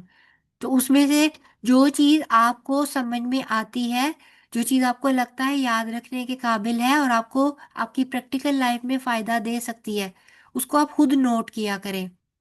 کتاب، کاپی اور قلم کے ساتھ دوستی کریں. ٹھیک ہے. پھر آگے قبر میں بندے کی حفاظت کرے گی. میت کو جب اس کی قبر میں رکھا جاتا ہے تو وہ ان کے پلٹ جانے کے وقت ان کے جوتوں کی آواز سنتی ہے. اگر وہ مومن ہوتا ہے تو نماز اس کے سر کی طرف ہوتی ہے، روزہ اس کے دائیں طرف ہوتا ہے، زکوٰۃ اس کے بائیں طرف ہوتی ہے، اور دیگر نیک کام جیسے صدقہ، نوافل وغیرہ، لوگوں سے اچھائی کرنا، یا وہ سب کچھ اس کے پاؤں کے پاس سے ہوتے ہیں. اس کے سر کے پاس کی طرف سے آتا ہے. تو انہیں کوئی بلا آتی ہے، مصیبت آتی ہے تو نماز کہتی ہے میری طرف سے آنے کا راستہ نہیں ہے. تو قبر میں بھی یہ بندے کی حفاظت کرے گی. یعنی جس سائڈ سے بھی قبر کے اندر، آپ کو پتا ہے قبر کے اندر بھی آپ کا برزخ کا جو عالم ہے، جو برزخ کی دنیا ہے، قبر آپ کے فوت ہونے کے بعد سے لے کر محشر کا میدان قائم ہونے تک، یعنی قیامت کا دن آنے تک ایک برزخ کا عالم ہوگا.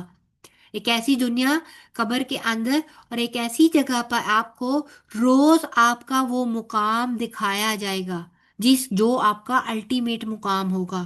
وہ جنت بھی ہو سکتی ہے، وہ معاذ اللہ وہ جہنم بھی ہو سکتی ہے. تو ایسے میں وہ کہہ رہے ہیں کہ اگر کوئی ایسے چھوٹے موٹے آپ سے خطائیں ہو بھی گئیں تو وہ کوئی بھی برا، یعنی کہ برا آپ کو سزا دینے والا کوئی فرشتہ اگر آپ کی طرف آنے لگتا ہے یا کوئی بلا، تو وہ فوراً جس طرح ایون کیڑے مکوڑے، یہ وہ چیزیں سانپ بچھو اور پتہ نہیں کیا کچھ قبر میں ہوگا، ان سب سے بچانے کے لیے نماز، روزہ، زکوٰۃ، حج آپ کے چاروں پہلوؤں پر کھڑے آپ کا پہرا دیں گے کہ آپ تک آنے کا کوئی راستہ نہیں ہے. ٹھیک ہے. تو یہ بھی سوچ کے ہمیں اپنی نماز کو کبھی نہیں چھوڑنا. اپنے باقی جو بھی ہمارے عبادات ہم پر فرض ہیں، ہم نے ان کو خوش دلی سے پڑھنا ہے تاکہ اتنی ہی خوش دلی کے ساتھ قبر میں بھی اور آخرت میں بھی یہ ہمارے لیے شفاعت کر سکیں. اسی طرح نجات کا ذریعہ بھی ہے. ٹھیک ہے. آپ صلی اللہ علیہ وآلہ وسلم نے نماز کا ذکر کرتے ہوئے فرمایا جو شخص اس کی حفاظت کرے گا تو یہ اس کے لیے قیامت کے دن روشنی، دلیل اور نجات کا باعث بنے گی. اسی طرح نبی پاک صلی اللہ علیہ وآلہ وسلم کی صحبت پانے کا بھی ذریعہ ہے. نمازوں کی کثرت سے نبی کریم صلی اللہ علیہ وآلہ وسلم کی صحبت نصیب ہوگی. ایک شخص نے آپ صلی اللہ علیہ وآلہ وسلم سے کہا، ایک شخص کو بلکہ نبی پاک صلی اللہ علیہ وآلہ وسلم نے کہا مانگو، کیا مانگتے ہو؟ اس نے کہا جنت میں آپ کا ساتھ چاہتا ہوں. اور پھر فرمایا کچھ اور؟ اس نے کہا نہیں، بس یہی چاہیے. تو آپ نے فرمایا اپنے معاملے میں سجدوں کی کثرت کے ساتھ میری مدد کرو، یعنی جتنے زیادہ سجدے کرو گے تو پھر وہاں جو حاصل ہوگا وہی جو تم چاہتے ہو، یعنی نبی پاک صلی اللہ علیہ وآلہ وسلم کا ساتھ. ٹھیک ہے. اسی طرح پھر آتا ہے کہ جنت کے بالا خانوں کا حصول ہوگا. ٹھیک ہے. اب جنت کے بالا خانے کون سے ہیں؟ جنت کے بالا خانے وہ جگہ ہیں جیسے یہاں پہ ہم ایک بنگلو بنا لیں، ایسا فرسٹ کلاس 5 اسٹار قسم کا، جس کا اندر کا انٹیریئر بھی بے شمار خوبصورت، اور ان بالا خانوں سے نظر آنے والی سینری اور وہاں سے نظر آنے والے تمام مناظر بھی آؤٹ کلاس 5 اسٹار، بلکہ 7 اسٹار کہنا چاہیے. رسول اللہ صلی اللہ علیہ وآلہ وسلم نے فرمایا جنت میں ایسے بالا خانے بھی ہوں گے جن کا اندرونی حصہ باہر سے نظر آتا ہے اور بیرونی حصہ اندر سے نظر آتا ہے. ایک دیہاتی نے پوچھا رسول اللہ صلی اللہ علیہ وآلہ وسلم یہ کس کے لیے ہے؟ فرمایا اس شخص کے لیے جو اچھی بات کرے، کھانا کھلائے، اور جب لوگ رات کو سو رہے ہوں تو صرف اللہ تعالیٰ کے لیے نماز ادا کرے، یعنی تہجد کے بارے میں ذکر ہے، یا پھر رات کے ٹائم کے جو آپ کے کوئی بھی آپ نفل عبادت کرتے ہیں اس کے بارے میں۔ پھر اس کے بعد آتا ہے کہ جنت میں بلند درجات کا بھی باعث ہے، یعنی جنت میں بھی ڈفرینٹ ڈفرینٹ درجات ہیں۔ جیسے یہاں بھی ہوتا ہے کسی کا اسٹوڈیو اپارٹمنٹ ہے، کوئی 1 بیڈروم فلیٹ میں رہتا ہے، کوئی 10 مرلے میں، کوئی کنال میں، اور کسی کا فارم ہاؤس ہے۔ اسی طرح جنت میں بھی الگ الگ درجے ہوں گے، الگ الگ آپ کو طرح کی جگہوں پہ آپ کو رہنے کا موقع مل سکتا ہے، ڈپینڈنگ آن یور آپ نے کیسے کیسے عمل کیے یہاں پر۔ ضحاک کہتے ہیں کہ ایک مرتبہ ہم لوگ حج کے ارادے سے نکلے، جب ہم مقام رمضان میں پہنچے تو میں نے اپنے ساتھیوں سے کہا تم آگے چلو، اور میں خود پیچھے رہ گیا۔ میں ابو ذر کی خدمت میں حاضر ہوا اور وہ اس وقت نماز پڑھ رہے تھے۔ میں نے ان کو طویل قیام اور کثرت سے رکوع اور سجود کرتے ہوئے دیکھا۔ میں نے ان سے اس چیز کا تذکرہ کیا تو انہوں نے فرمایا میں اپنی طرف سے بہتر میں کوئی کمی نہیں کرتا۔ میں نے رسول اللہ صلی اللہ علیہ وآلہ وسلم کو یہ فرماتے ہوئے سنا ہے، جو شخص ایک رکوع یا ایک سجدہ کرتا ہے اس کا ایک درجہ بلند کیا جاتا ہے، اور اس کے جنت میں اونچے سے اونچے درجات سجدوں کی کثرت کی وجہ سے ہوں گے۔ تو آپ خود ہی سوچئے کہ پھر ہم لوگ کہاں رہنا چاہتے ہیں؟ ایک عام جنتی کی طرح، وہ جو بس داخل ہوتے ہی بس اندر ہوگا؟ ایک عام نارمل سے جنتی کے بھی بہت زیادہ ہیں، لیکن آپ دیکھیں کہ جس طرح انسان اس دنیا میں خوب سے خوب تر کی تلاش میں رہتا ہے نا، اگر ہم وہاں بھی اپنے لیے خوب سے خوب تر کی تلاش میں رہیں تو پھر کیا ہی کہنا ہے۔ پھر اسی طرح جہنم سے نکلوانے کا بھی یہی ذریعہ ہوگی۔ یاد رکھیے گا، یہ نمازیوں کے لیے، یہ مسلمان اس کے بارے میں بات ہو رہی ہے جو نماز بھی پڑھتا تھا، جو مسلمان بھی تھا، نیک بھی تھا، لیکن اس کے باوجود اگر اس سے کوئی ایسے اعمال سرزد ہو گئے جس کی سزا بھگتنی اس پر واجب ہوگی، اور وہ توبہ کیے بغیر چلا گیا، تو وہ بھی اپنے آپ کو یہ کہہ کر اس بات سے بری ذمہ نہیں ہوگا کہ نبی پاک صلی اللہ علیہ وآلہ وسلم میری شفاعت کر دیں گے اور میں بخشا جاؤں گا۔ ایسا نہیں ہوگا۔ یہ حدیث واضح بتا رہی ہے، جو بھی میں آپ کے سامنے پڑھوں گی، کہ جہنم میں باوجود اس کے کہ نمازیں بھی پڑھی، روزے بھی رکھے، انسان جہنم میں جا سکتا ہے۔ لہٰذا اللہ تعالیٰ سے ہر وقت اس کی رحمت کی بھیک مانگنی چاہیے۔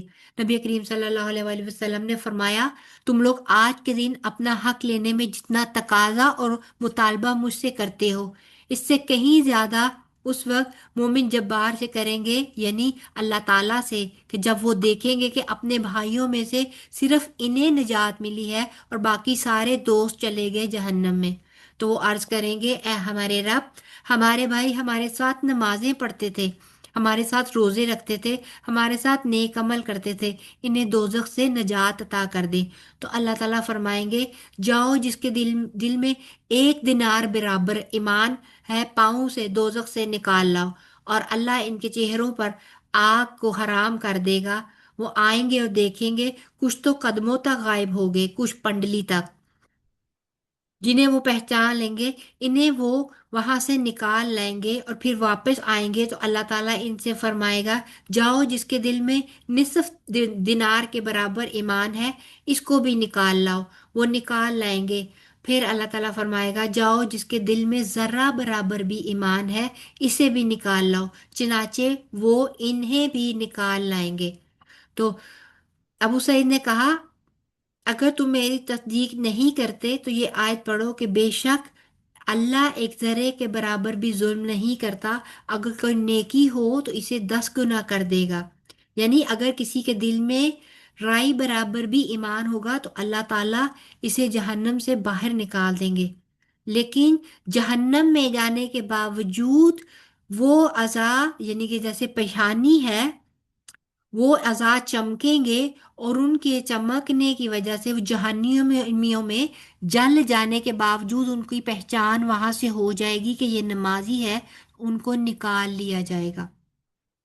لہٰذا ہمیں یہ کوشش کرنی ہے کہ ایٹ لیسٹ ہم اپنی پوری کوشش کریں کہ ہم باقی بھی کوئی ایسا ہم سے گناہ سرزد نہ ہو، لیکن اگر ہم اپنی نمازوں کی ہی حفاظت کر لیں تو کم از کم ہمارے پاس قیامت کے دن کوئی ایک حجت تو ایسی باقی ہوگی جو بالآخر ہمیں جہنم سے نجات دلا کر جنت تک لے جائے۔ لیکن اللہ تعالیٰ، یہ علم کی محفل ہے، یہ اللہ تعالیٰ کی رضا کی ہاتھ تک سجنے والی محفل ہے، تو اللہ تعالیٰ سے میری دعا ہے کہ اللہ تعالیٰ ہمیں جہنم کی آگ سے بچا کر جنت میں داخل کر دے، ہمیں وہ سب کچھ دیکھنا ہی نہ پڑے۔ آمین ثم آمین۔ برات کے معنی ہے نجات کے، ٹھیک ہے؟ برات ہوتی بارا حمزہ تا، برات بری ہونے سے کہتے ہیں، نجات ملنے سے، ٹھیک ہے؟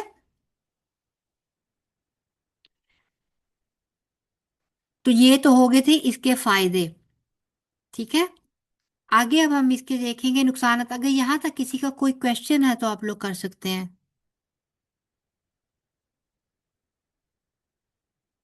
کوئی کوشچن نہیں ہے آپ لوگوں کا؟ آگے چلیں پھر۔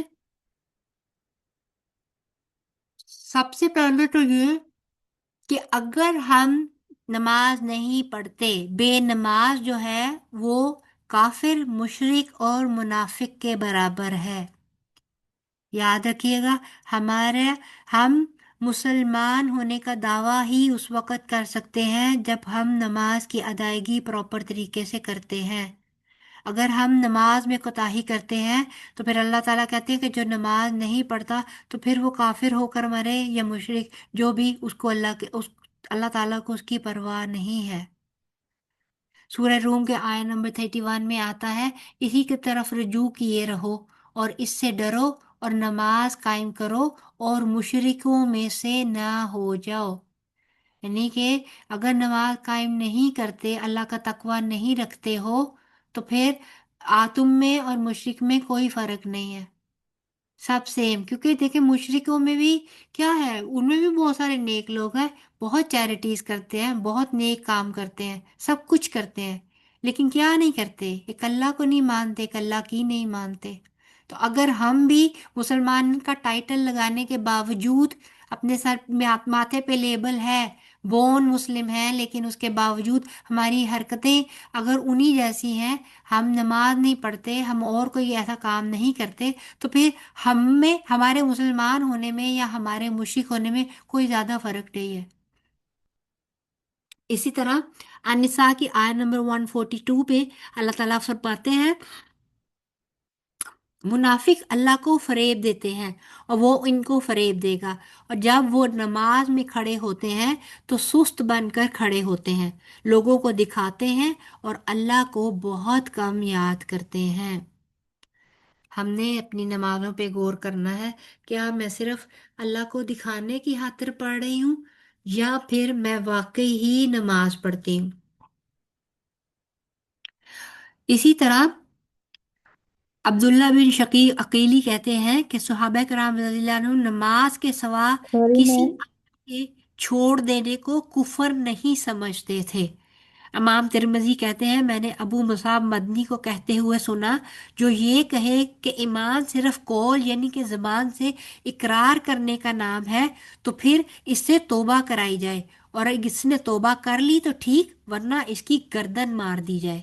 یعنی کہ جو یہ کہے نا کہ جی ایمان تو دل میں ہے، نماز پڑھنا میرا اور میرے اللہ کا صرف معاملہ ہے، اٹس مائی پرسنل میٹر، آپ کو اس میں انٹرفیئرنس کی ضرورت نہیں ہے،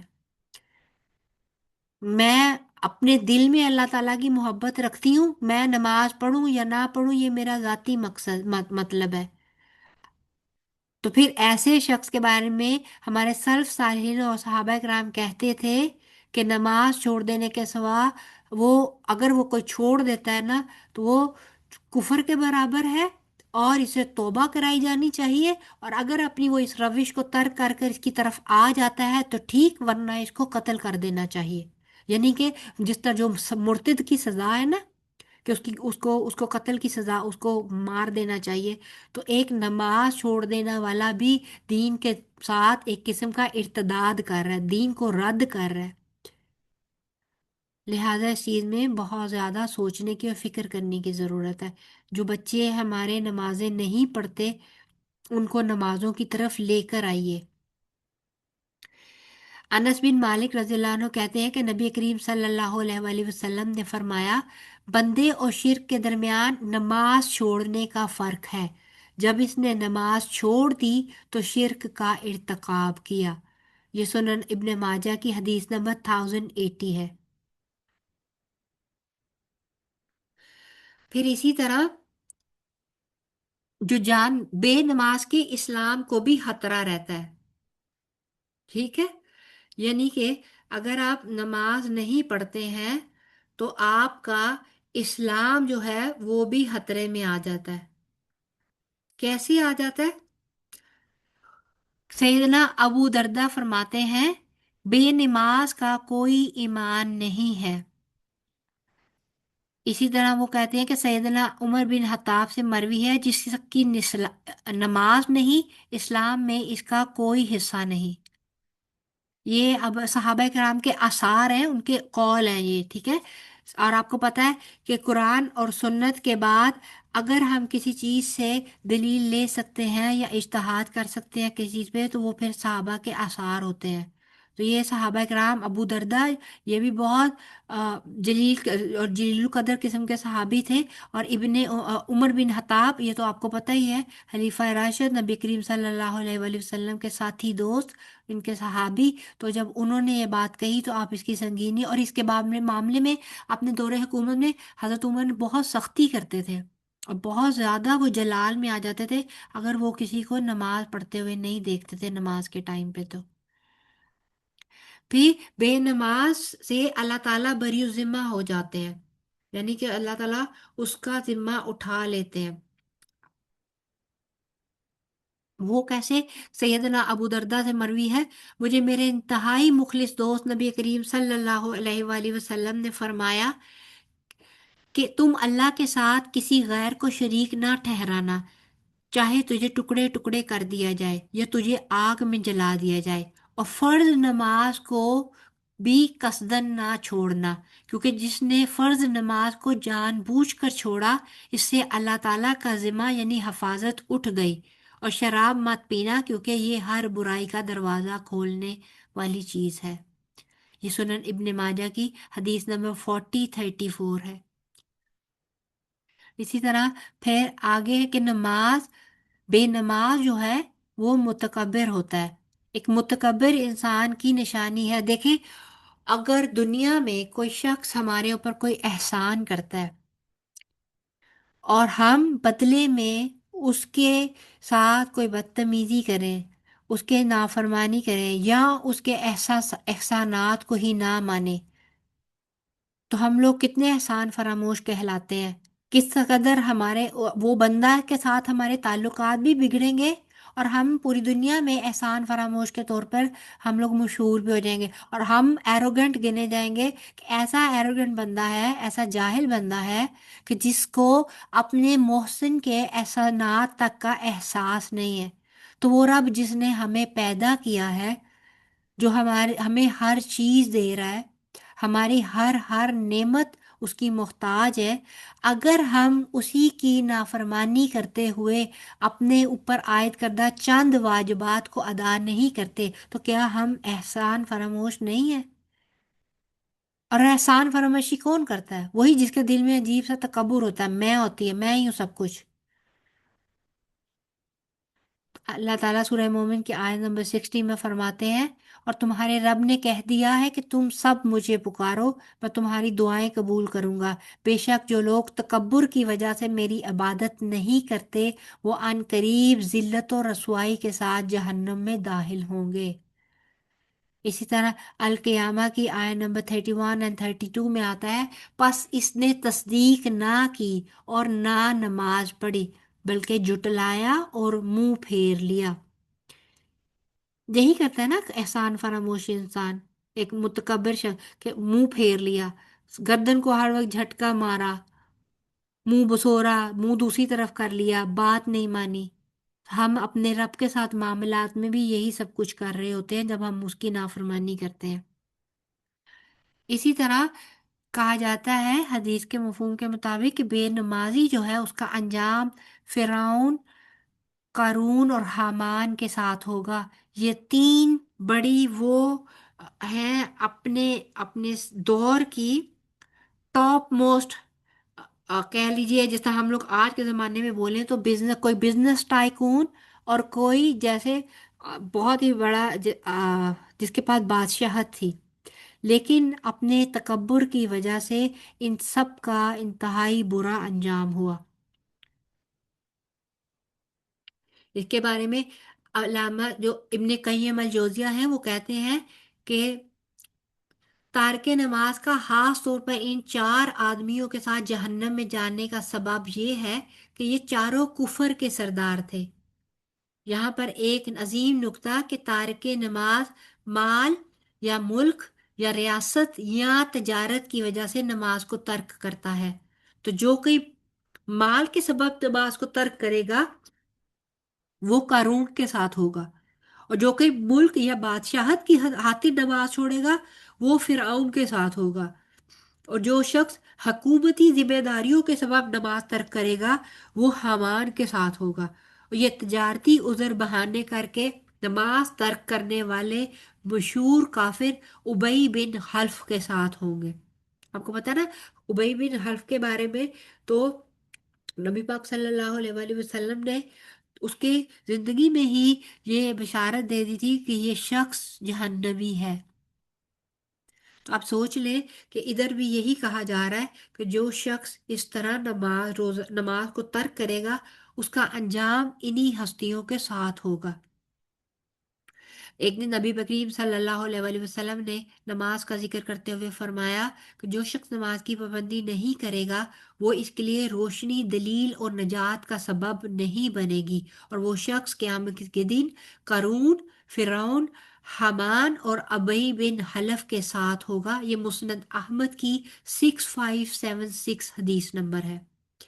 اس طرح اگر قرآن پاک سے ہمیں دلیل لینی ہے تو عنکبوت کی آیت نمبر 39 میں ہے، اور ہم نے قارون، فرعون اور حامان کو بھی ہلاک کر دیا، اور موسیٰ ان کے پاس کھلی نشانیاں لے کر آئے تھے لیکن انہوں نے زمین پر تکبر کی راہ اختیار کی اور وہ ہم سے بچ کر نہیں نکل سکتے.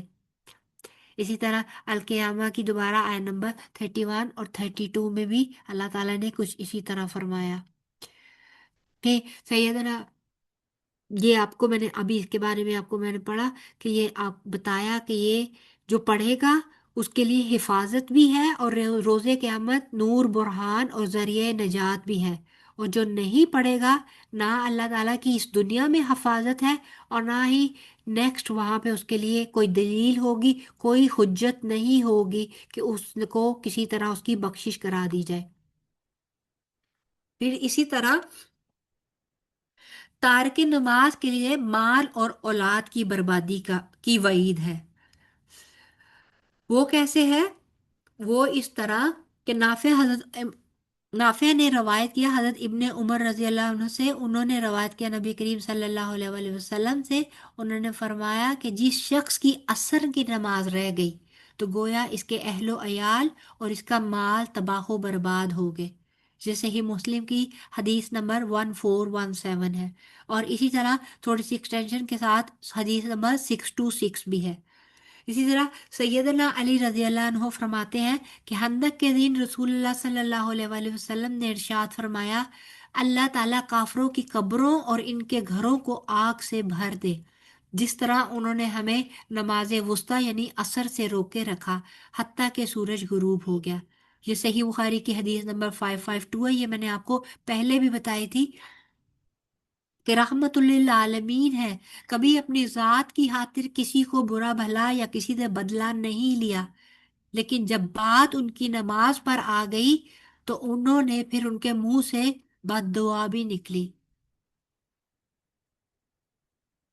اسی طرح تارک نماز کی سزا وہ کیا ہے سورہ مدثر کی آیت نمبر 43 سے 47 میں آتا ہے کہ وہ باغوں میں ہوں گے، یعنی کہ جو جنتی ہیں وہ وہاں ہوں گے، اور ایک دوسرے سے گناہ گاروں کے بارے میں پوچھیں گے کس چیز نے تمہیں دوزخ میں ڈالا، تو وہ کہیں گے ہم نماز نہیں پڑھتے تھے اور مسکین کو کھانا نہیں کھلاتے تھے، اور فضول بحث کرنے والوں کے ساتھ ہم بھی بحث میں حصہ لیا کرتے تھے، اور ہم قیامت کے دن کی تکذیب کرتے تھے یہاں تک کہ موت نے ہمیں آ دبوچا۔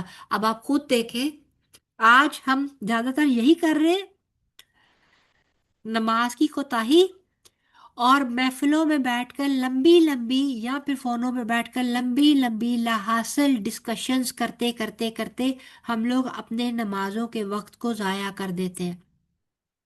کسی پارٹی میں گئے، اتنی لمبا ہر قسم کی وہاں پہ فضول قسم کی چیزوں میں شامل رہے کہ گھر آنے تک کئی نمازیں قضا ہو گئی۔ گھر میں بیٹھے ہوئے آپس میں گفتگو کر رہے ہیں، ہنسی ٹھٹا چل رہا ہے، لیکن نماز کا وقت ہوا ہمیں پتہ ہی نہیں چلا اور نماز لیٹ کر دی۔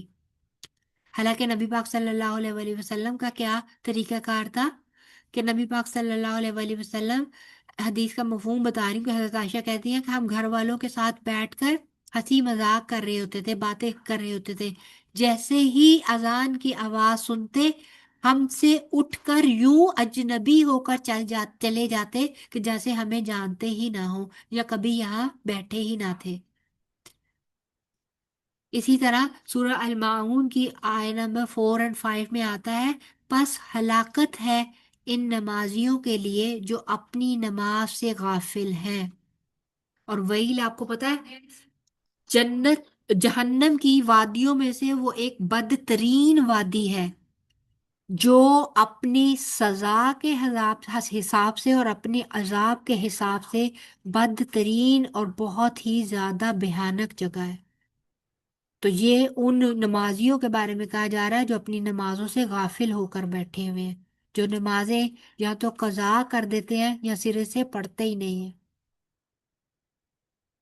پھر اسی طرح نماز سے غفلت کی سزا کیا ہے کہ سمرہ بن جندب رضی اللہ عنہ تعالیٰ نے فرمایا کہ رسول اللہ صلی اللہ علیہ وآلہ وسلم جو باتیں صحابہ سے اکثر کیا کرتے تھے، ان میں یہ بھی تھی کہ تم میں سے کسی نے کوئی خواب دیکھا ہے تو بیان کیا جاتا، پھر جو چاہتا اپنا خواب بیان کرتا، اور نبی پاک صلی اللہ علیہ وآلہ وسلم پھر اس کی آگے سے تعبیر بتایا کرتے تھے۔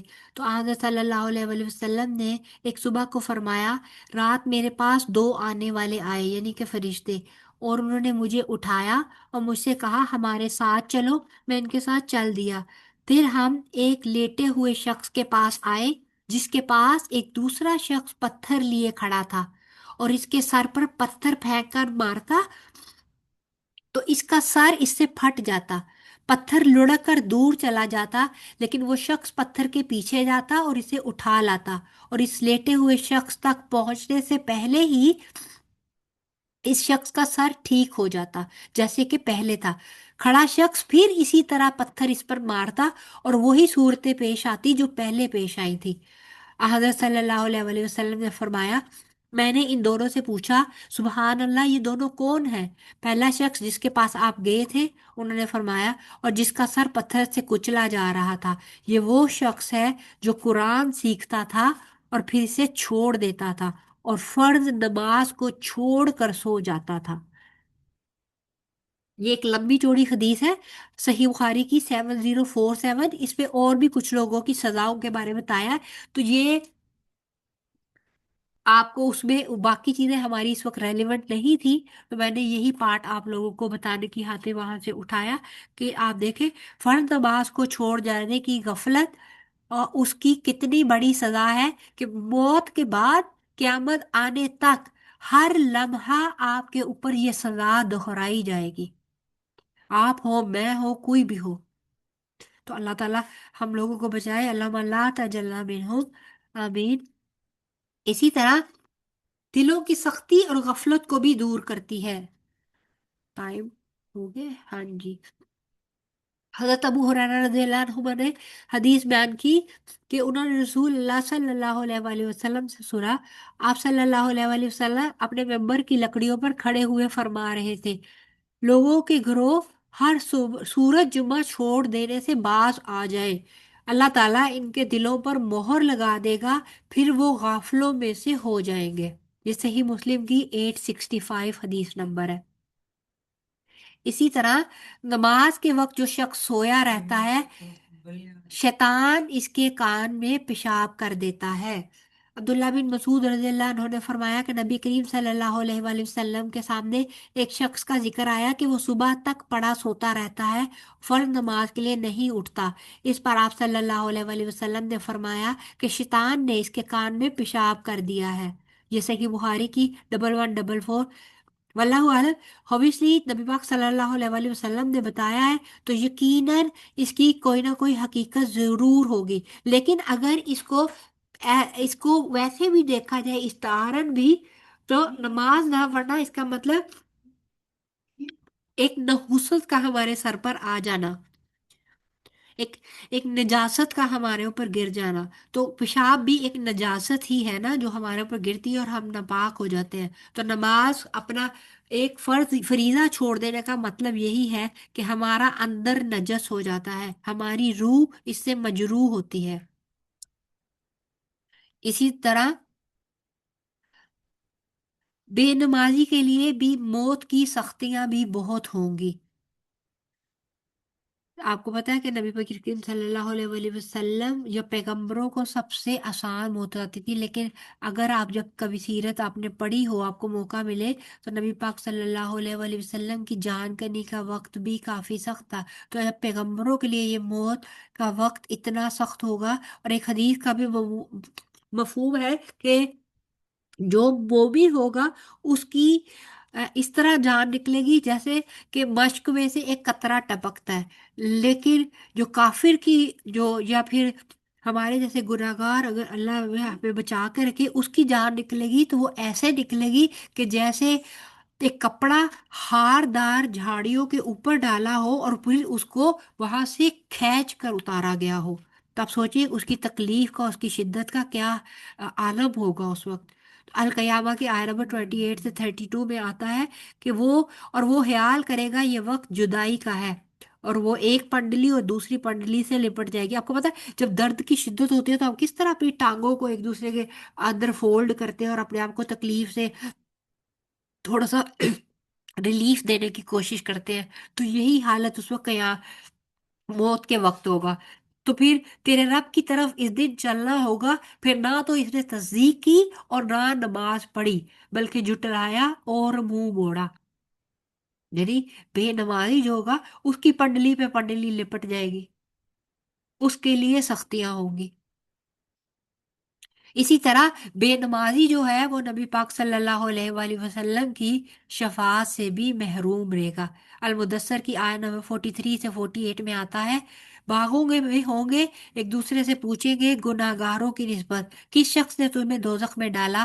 وہ کہیں گے ہم نماز نہیں پڑھتے تھے اور مسکین کو کھانا نہیں کھلاتے تھے، فضول بحث کرنے والوں کے ساتھ ہم بھی بحث میں حصہ لیا کرتے تھے اور قیامت کے دن کی تکذیب کرتے تھے، یہاں تک کہ موت نے ہمیں آ دبوچا، پس ان کو سفارش کرنے والوں کی سفارش نفع نہ دے گی۔ یعنی ہم لوگ کہتے ہیں نا، آج ہمارا کانسیپٹ بڑا عام ہے، فلانے پیر کی بیعت کر لی، وہ ہماری سفارش کریں گے، نبی پاک صلی اللہ علیہ وسلم کے امتی ہیں، بھائی ہم تو بخشے بخشائے ہیں، ہماری شفاعت ہوگی۔ یہ آیت کھلم کھلا آپ کو بتا رہی ہے کہ دوزخ میں ڈالے جانے والے خود اقرار کریں گے کہ یہ گناہ تھے جس کی وجہ سے ہم دوزخ میں ڈالیں گے، اور اس دن ان کے حق میں کوئی سفارش بھی قبول نہیں کی جائے گی۔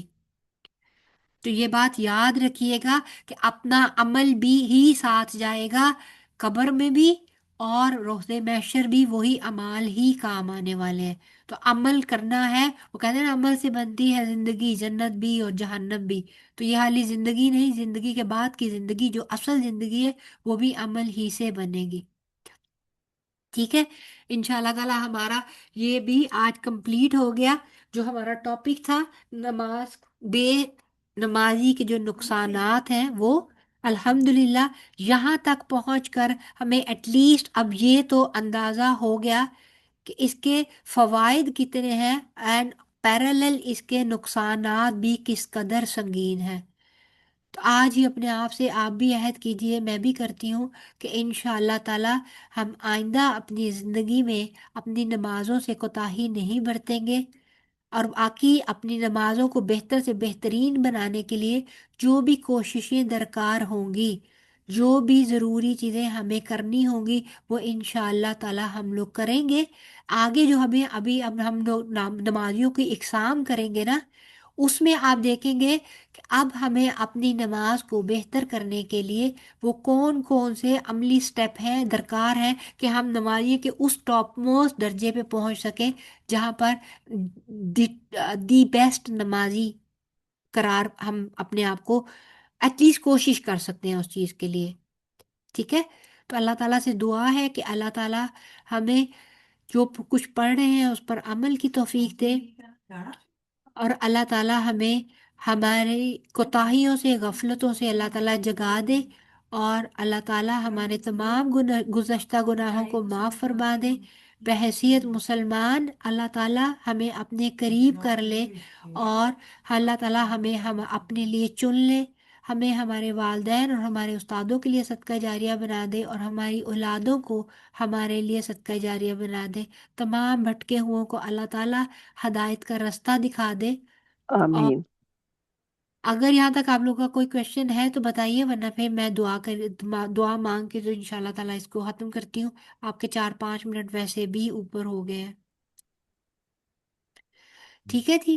اوکے، پھر انشاءاللہ تعالیٰ کل پھر ملیں گے، کل ہم نمازیوں کی انشاءاللہ تعالیٰ اقسام کو دیکھیں گے، اور کچھ اور بھی ہم انشاءاللہ تعالیٰ ٹاپک ایک آدھ اور بھی ساتھ میں پڑھیں گے انشاءاللہ تعالیٰ، ٹھیک ہے؟ اور ساتھ میں ہم لوگ کل انشاءاللہ نماز میں خشوع کیسے کیا جائے اس کو بھی سٹارٹ کریں گے، ٹھیک ہے؟ نماز میں خشوع کیوں ضروری ہے، خشوع کس کو کہتے ہیں، کس کس طریقے سے حاصل کیا جا سکتا ہے، اور اس کے فوائد کیا ہیں، یہ ساری چیزیں ہم انشاءاللہ تعالیٰ کل نمازیوں کی اقسام کے ساتھ ساتھ دیکھیں گے بإذن اللہ۔ اپنا بہت سارا خیال رکھیے گا۔ سبحانک اللہم و بحمدک، نشہد ان لا الہ الا انت، نستغفرک و نتوب الیک۔ السلام علیکم ورحمۃ اللہ وبرکاتہ۔ وعلیکم السلام ورحمۃ اللہ وبرکاتہ۔